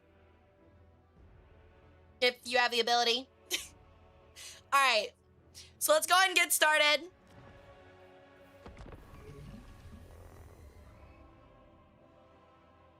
This is actually a very long and narrow map. So I'm interested how the range is going to play into this. I'm also curious how the AI is going to handle, like, 7 lords, or 7 heroes and a lord. This is going to be really weird.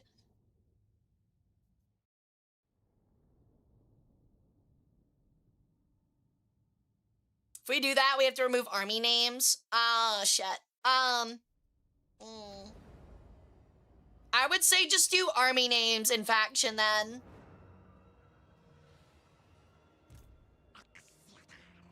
All right. It is actually a very narrow map. Do these have range? They do. So actually these,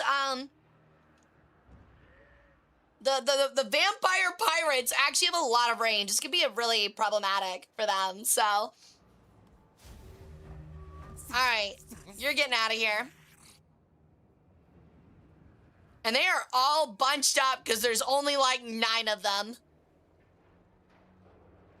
This is actually like the fucking Avengers over here, like the evil Avengers. They're just waiting for a literal army to reach them.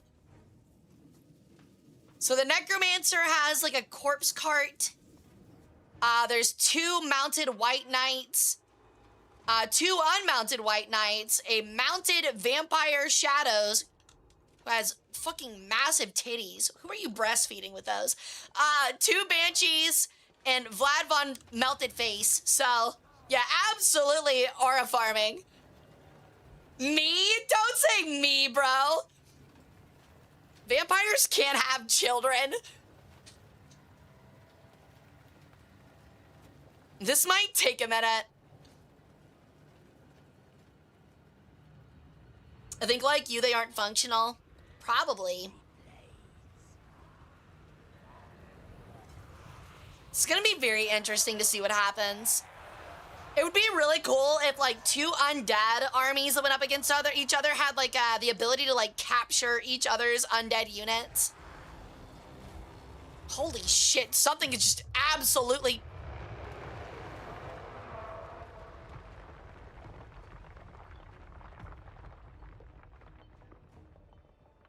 Okay. I didn't expect that to happen. That was crazy. It was the Howling Tower. It was a shockwave from the tower. It didn't do anything to affect the battle, but that was sick, dude. This is a quest battle, so... That was really cinematic. Vlad's just aura farming, yeah. I really want to see like a Vlad von Karstein and Luther Harkon 1v1. That'd be so cool. Oh, that's a big boy right there. Sheesh.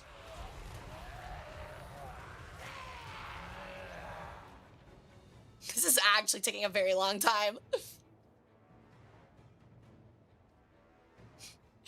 I'm gonna speed this up a second, if that's okay, because they are literally, yeah, they are literally shambling. This is still taking a minute. We are on 4 times speed. By the way. Okay, things are finally moving.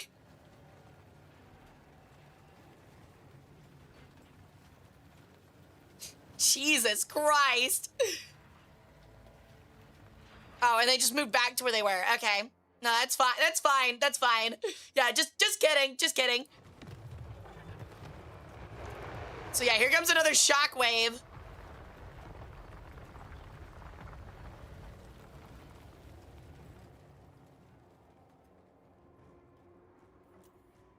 Any fucking year now. Good Lord.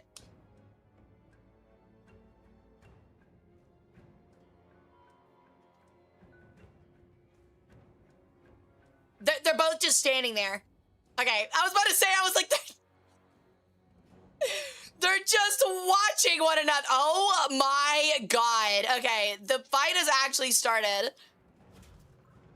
It is literally one guy taking pot shots at the vampire.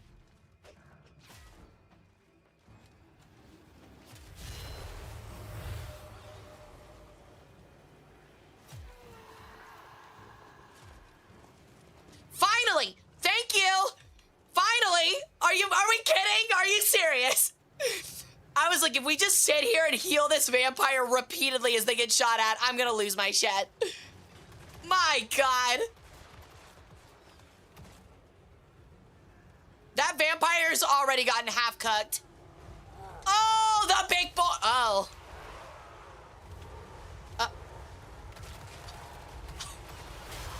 Okay. The bloated corpse pulled a goodbye, Mr. TN, and exploded and did very little of anything.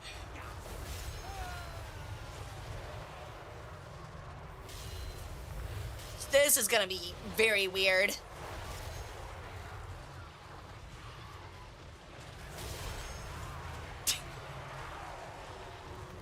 That is what he does? Yeah, it sure looks like it. It's literally just single, like, demigods fighting their way through literally fodder.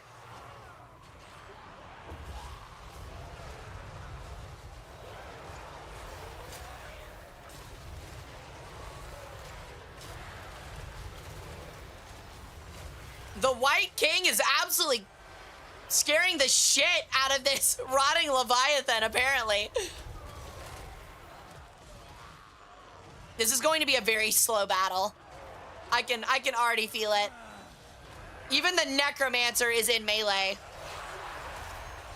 It is literally zombies fighting zombies. And none of them are in a rush.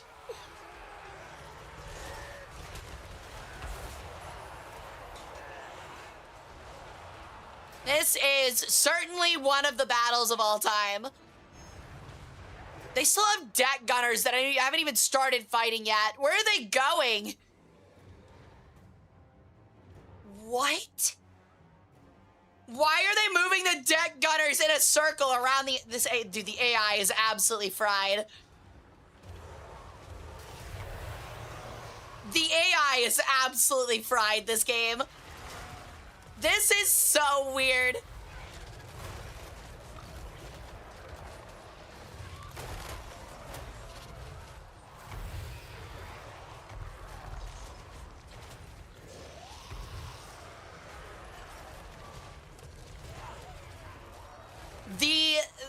Oh wow, Harkon is absolutely getting cooked by a Banshee back here. He's getting absolutely fried.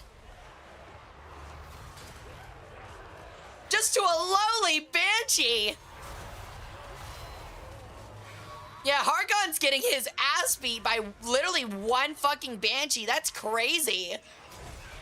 If he dies, it might just be over. And he's down. Luther Harkon dying like a bitch to a Banshee. That is rough. That is so rough for them.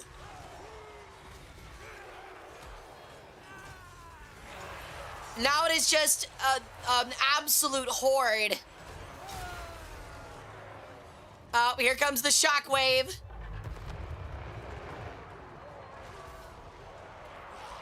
Those deck gunners are finally making a move, but they're still not shooting anything, so they're kind of useless.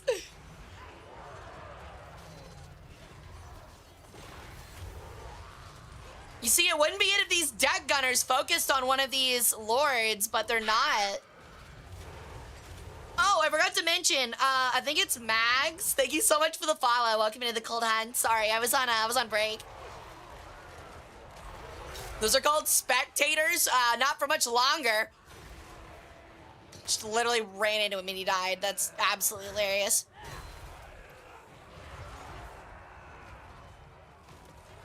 That is so rough for the vampire counts.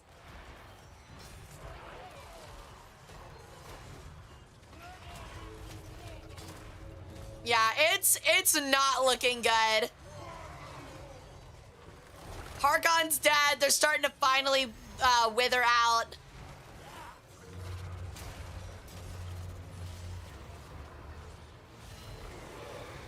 What a weird battle. Yeah, their leadership is just absolutely gone.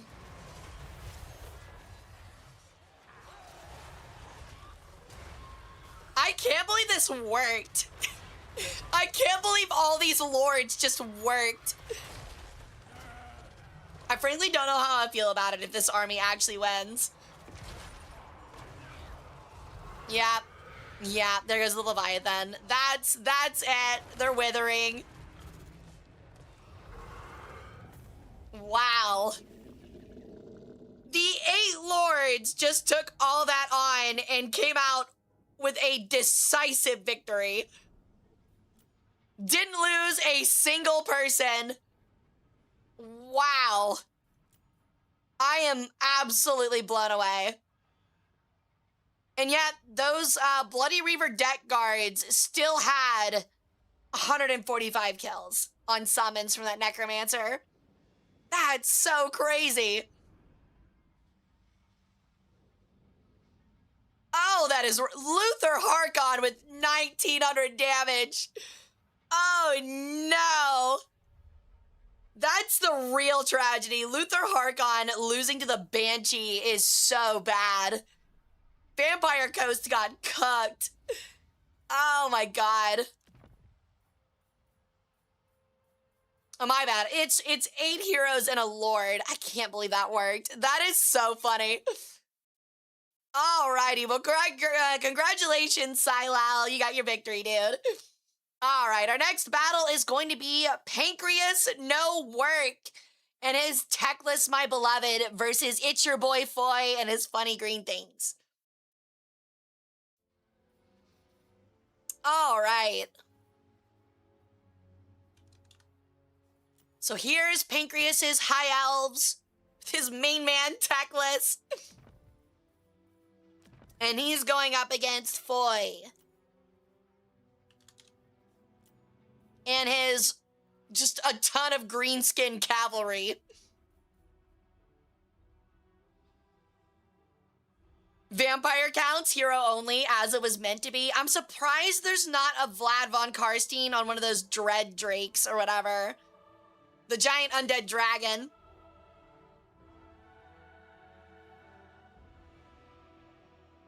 Do boys win this? I mean, maybe.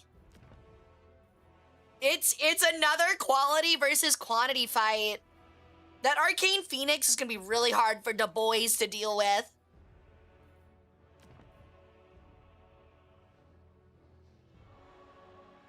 Banshees really aura farmed off of a vampire. They did, dude. I just didn't expect Harkon to go down like that. I looked away for a minute and came back, and Harkon's just literally no HP left. I don't know if he had like 2 Banshees on him or something, but he got cooked. Poor Harkon, man.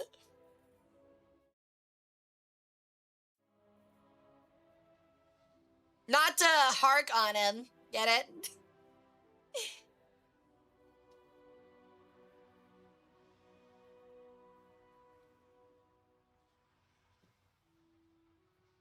The true tragedy is this isn't a Bretonian knight fight against Pancreas. It'll be hilarious if he loses to Bretonia. Yeah, that would be really funny. You're not wrong.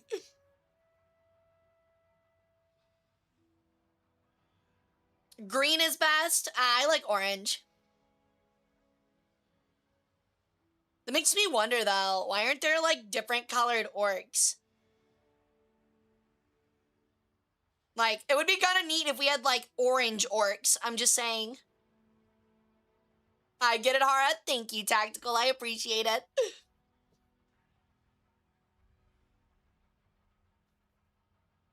Your -2s don't affect me. I've got 1,000,000. Orcs are fungi, so it should be a thing. That would be really cool, yeah. The orange ones explode the best? Hell yeah. -1,000,000? No, my cool stonks. Oh, I'm cooked. Well, that's it. It was nice knowing you all. -1 to the 6th power is crazy. All right, get your bets in before it's over. Will it be Pancreas's Techless My Beloved or Boy Foy's funny green things? I like that both are like so unserious. They do use different colors for strats though? Really? I didn't know that. I assume like they would paint themselves because I know that they believe that like colors do different things, but... All right, our bets are in. We're gonna go ahead and get started. Oh, I didn't change the map again. God damn it. Okay, remind me to change the map before picking the armies. I'm gonna have to back out. At least I noticed this time. Okay.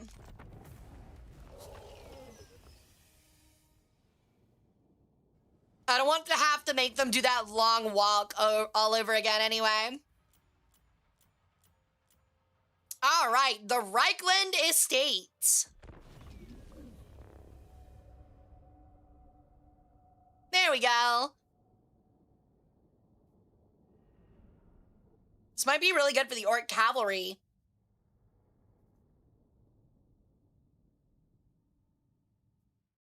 It's looking like an absolute open field, so... a ton of space for them to run around. Oh, it's a little hilly, but it doesn't look like Actually, it looks like the elves have the high ground. That could be really beneficial for them. All right. So the orc boys are spread out pretty evenly. It's gonna be interesting to see how their cavalry, how long the cavalry can last, being like, kind of the first ones in to hold the line while the other ones hopefully wrap around and flank. Hi, Ollie Cosme. Welcome in. How you doing, on? Just remember, Purpa is invisible. They can't see us when we've got Purpa on. Hell yeah. All right, let's go ahead and get this started. Make sure to retreat them really fast. The elves set up on some really good high ground. That's going to be very advantageous to them. But the cavalry is going to be so fast that who knows if the elves archers are going to have a real chance to really get all of their stuff off. They send monsters against us! Cavalry is already moving out to the wings. They've grouped themselves up effectively. The first arrows fly, and they are absolutely cooking the Goblin Great Shaman.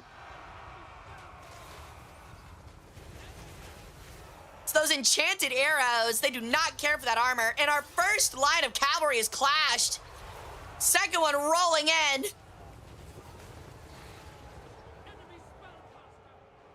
The Phoenix is meeting to cause some issues, trying to hopefully tie down some of this cavalry.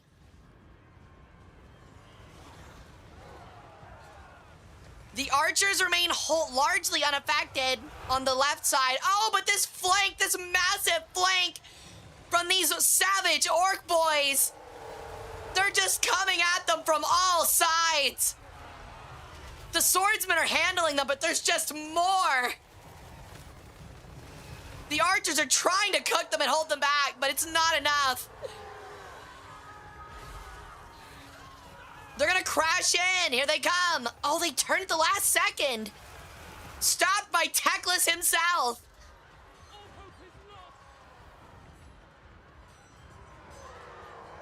There's also this flinger spider back here that is gonna be causing a lot of damage. Just hurling some massive boulders. An orc space program for sure. These orcs are not holding up to these swordsmen of Hoeth. Or is it Hoth? I don't know how to pronounce High Elvish. They are not holding up to these great swordsmen, though. They're having a very difficult time. Ew.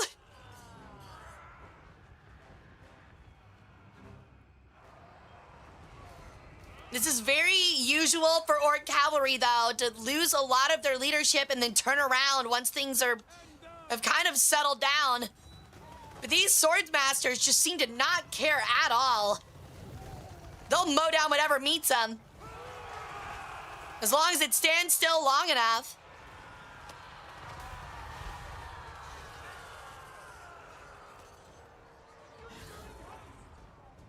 Yeah, honestly, the elves are holding quite well. Ooh, those swordmasters actually just got hit from two sides. But the quality of the elven cavalry is upholding as well. Those silver helms are doing just enough. Whoa, we got an evil moon in the back. That looks awesome.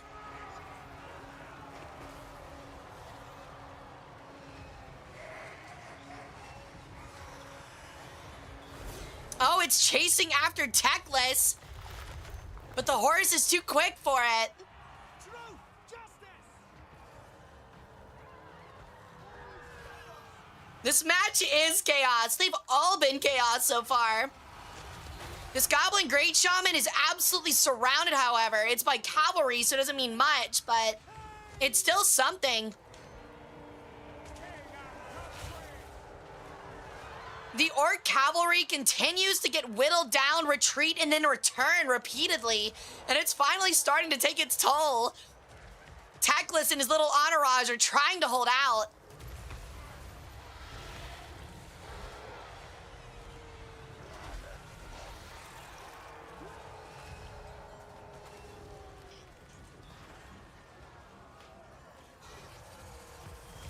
Oh, the Great Shaman is starting to waver against these Scions of Methlon. Honestly, the Renowned Spearmen were a great choice in this instance.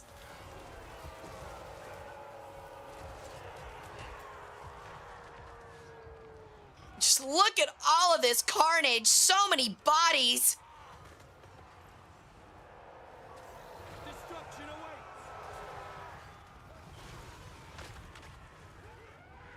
Oh, it looks like the Phoenix has gotten itself trapped back here against these lava spider riders. And this massive spider. Oh, this is looking like it might be it. They might finally break.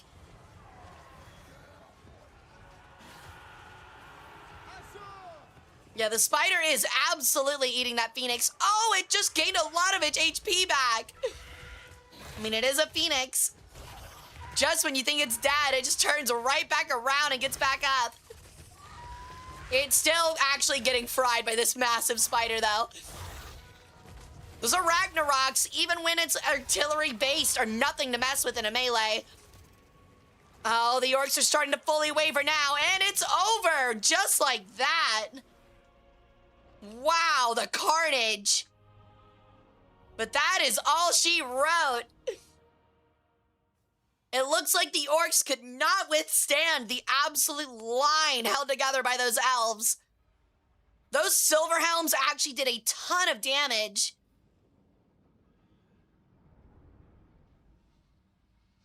Oh, man. Yeah, the cavalry all took their, pound of flesh, but it just was not enough. Those swordmasters held so well. All right, so Pancreas takes his win. Alrighty. I'm gonna go ahead and change these maps up while I'm looking at it. 1, 2, 3, 4, 5. Okay. All right, let's take a look at our next battle. Okay, so it's DX Zane's Bet It All on the Fire versus Miraka's They're in the Goddamn Trees. All right, let's check these out. Okie dokie. DX. So we've got the Chaos Dwarves against, I believe, Wood Elves. This is going to be interesting. This is the army that is nothing but Way Watchers. I'm losing so much on bets. Well, bet on yourself. Have faith. I made so much bank, 18 whole channel points. Let's go. Alrighty. We're only at Battle 8, by the way, and it has been an hour and a half since we started.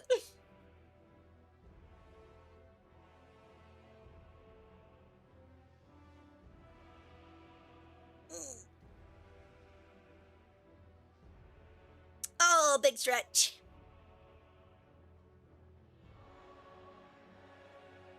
All right, well, we're waiting for those bets to come on through. All right, how are we feeling? What feels like, I mean, the Chaos Dwarf army feels more put together, and those magma cannons are gonna be rough, but if I'm not mistaken, don't Way Watchers have Stalk? They do have Stalk, which means they're not gonna be seen unless they start firing.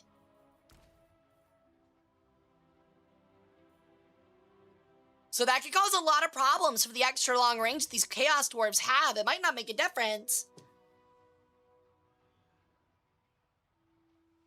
This is clanker propaganda? What are you talking about? Yeah, it looks like it's gonna be a lot of Way Watcher ambushes.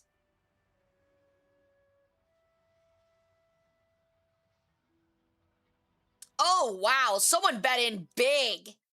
50k points on the Wood Elves. So if you vote for the Chaos Dwarves, you have a lot of channel points to win from this. That's a big gamble. Yeah, 50k is crazy. Someone is all in on those Chaos Dwarves, or all in on those Wood Elves. Oh, another huge bet. Damn, you guys are absolutely throwing down the gauntlet on these bets. We really are gonna have to, like, start opening up, like, a betting ring or something. That is a full Curse of Apophis right there. You could curse a god with that many channel points. That was a bet from John Woodelf and Jimmy Dwarf themselves.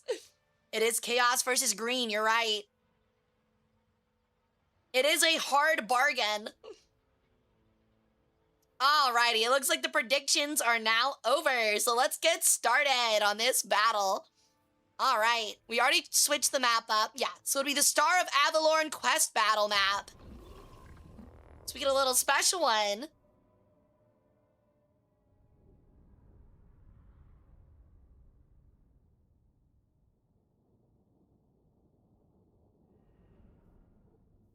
Come on, you can do it.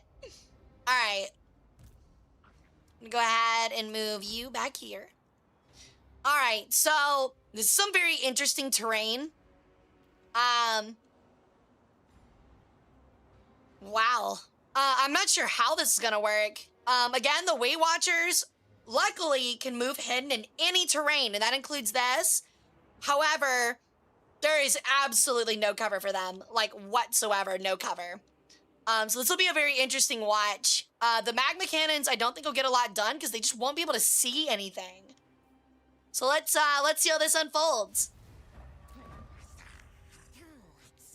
Yeah, they can literally only see the Lord, which are the Sisters of Twilight, who instantly do a ton of damage to that magma cannon.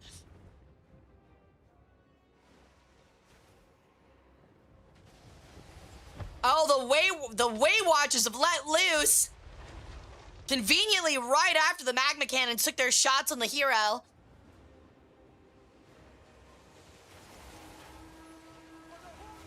They're firing with full effect, and they're already focusing down the Sorcerer Prophet. Just an absolute hail of arrows coming in on these Way Watchers. Oh, he's very hurt already.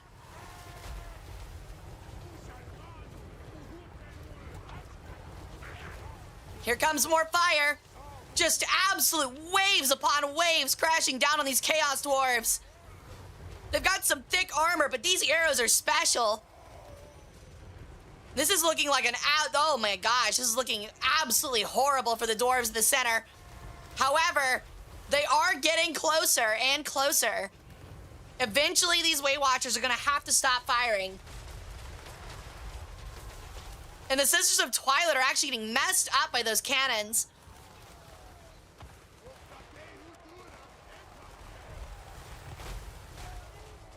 Looks like the lines are finally starting to crash. And the Way Watchers are having to start making the retreats, which might make all the difference here. Well, they definitely took their toll. It doesn't look like it was a... Why did you retreat that way? Whatever. Interesting. But it looks like it's not nearly enough. Second round next week, we might be able to get through both rounds, or all 3 rounds, or actually all 4 rounds today.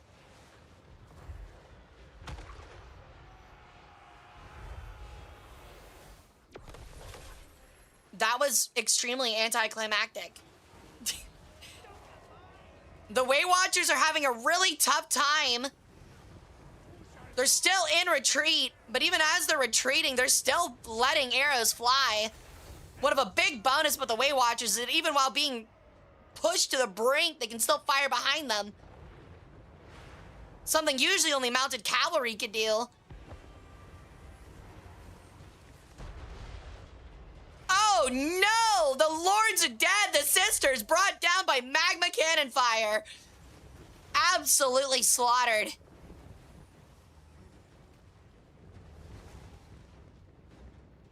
It's still close though. Unlike undead armies, while these Way Watchers do lose a bit of leadership, they're not gonna immediately crumble, which means these dwarves still have to run them out, which they're having a very hard time with. Especially as more of these dwarves get more and more tired. They're just absolutely getting chipped down as they try to catch these archers.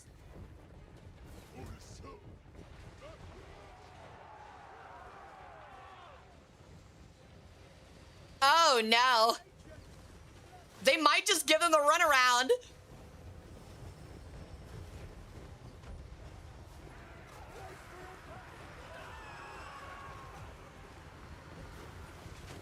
Oh, those goblins are trying to get in, but they're just getting absolutely pin-cushioned. They've got themselves a nice little kill box here, where no matter if you chase one of them, another group's gonna be firing at you at all times. It makes it very hard to pin them down without actual dedicated cavalry.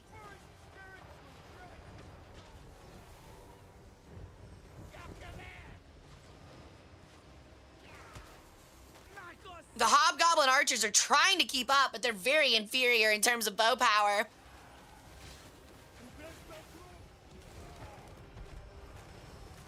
Arrows continue to rain in. It might be down to these magma cannons.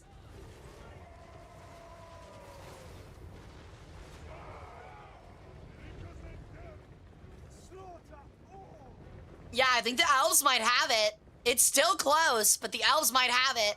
It depends on how well they hold against these cannons. If these magma cannons are allowed to continue to fire on them, they won't last much longer either.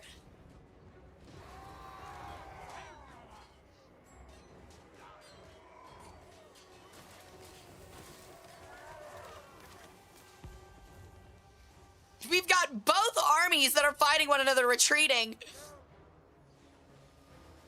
There's still 4 units of archers left.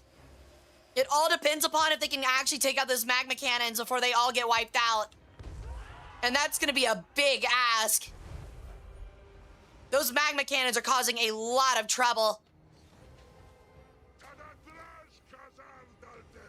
I mean, so to put in perspective, the sisters died here before the Chaos Dwarves made their actual, like, full assault in this little, like, ridge. Look at all of the bodies of the dwarves that died just trying to get to the Way Watchers even after their lord died. That is what makes them so powerful. Now it's just a race on whether these last few Way Watchers can knock out these cannons without losing all of their morale. And they are putting in good work.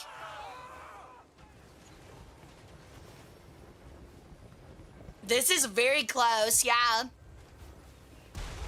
Oh, massive blast. Elves absolutely sundered to pieces. They're still holding their line, though, despite it all. That's 1 magma cannon out. That's 2.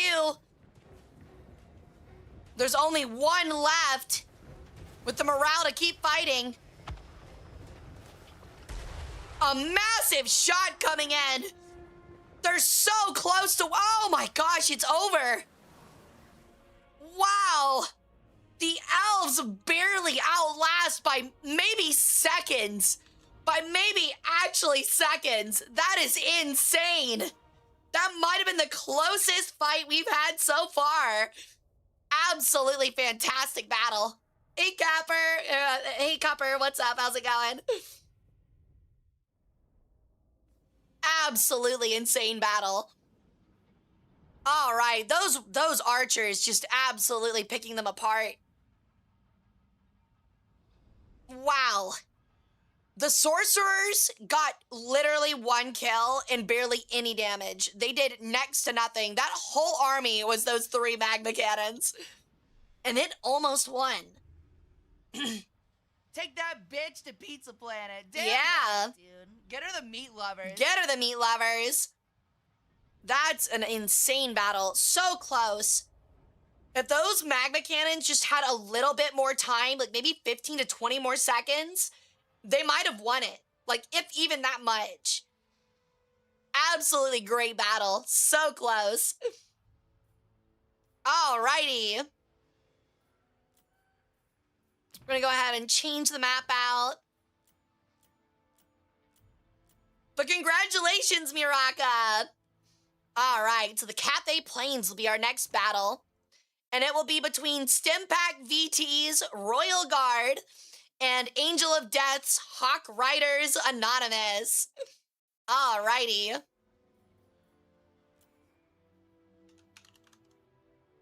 So we've got Stimpaks, Beastmen, a lot of Beastmen, a full army.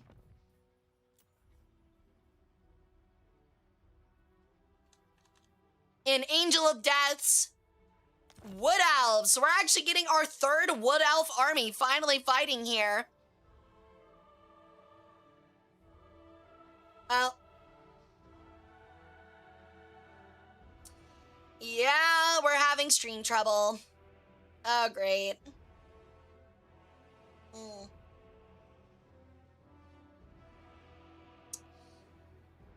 Yeah, my internet's messing up again. Oh, great.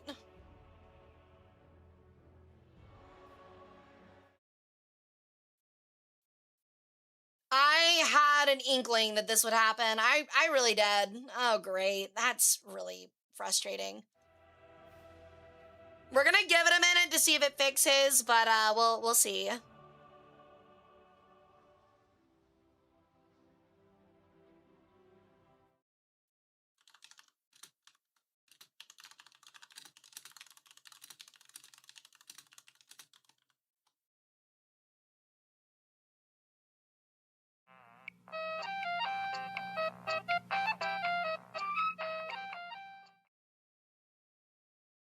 How unfortunate.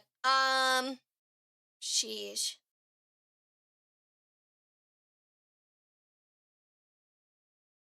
Yeah, that's really bad. I had a really big feeling that this would happen, that we'd get interrupted. I really did. With last night going so well, I kind of saw this coming.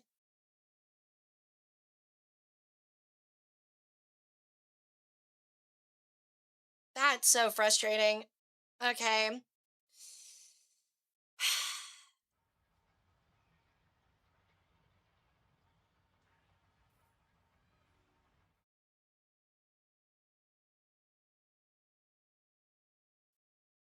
It doesn't look like it's gonna fix itself either.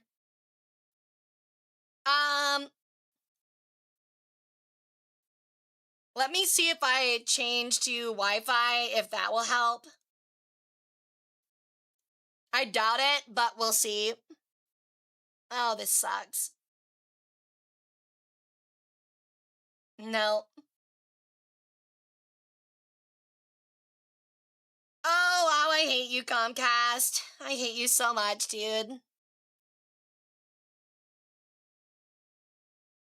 Oh, well. Oh, my God.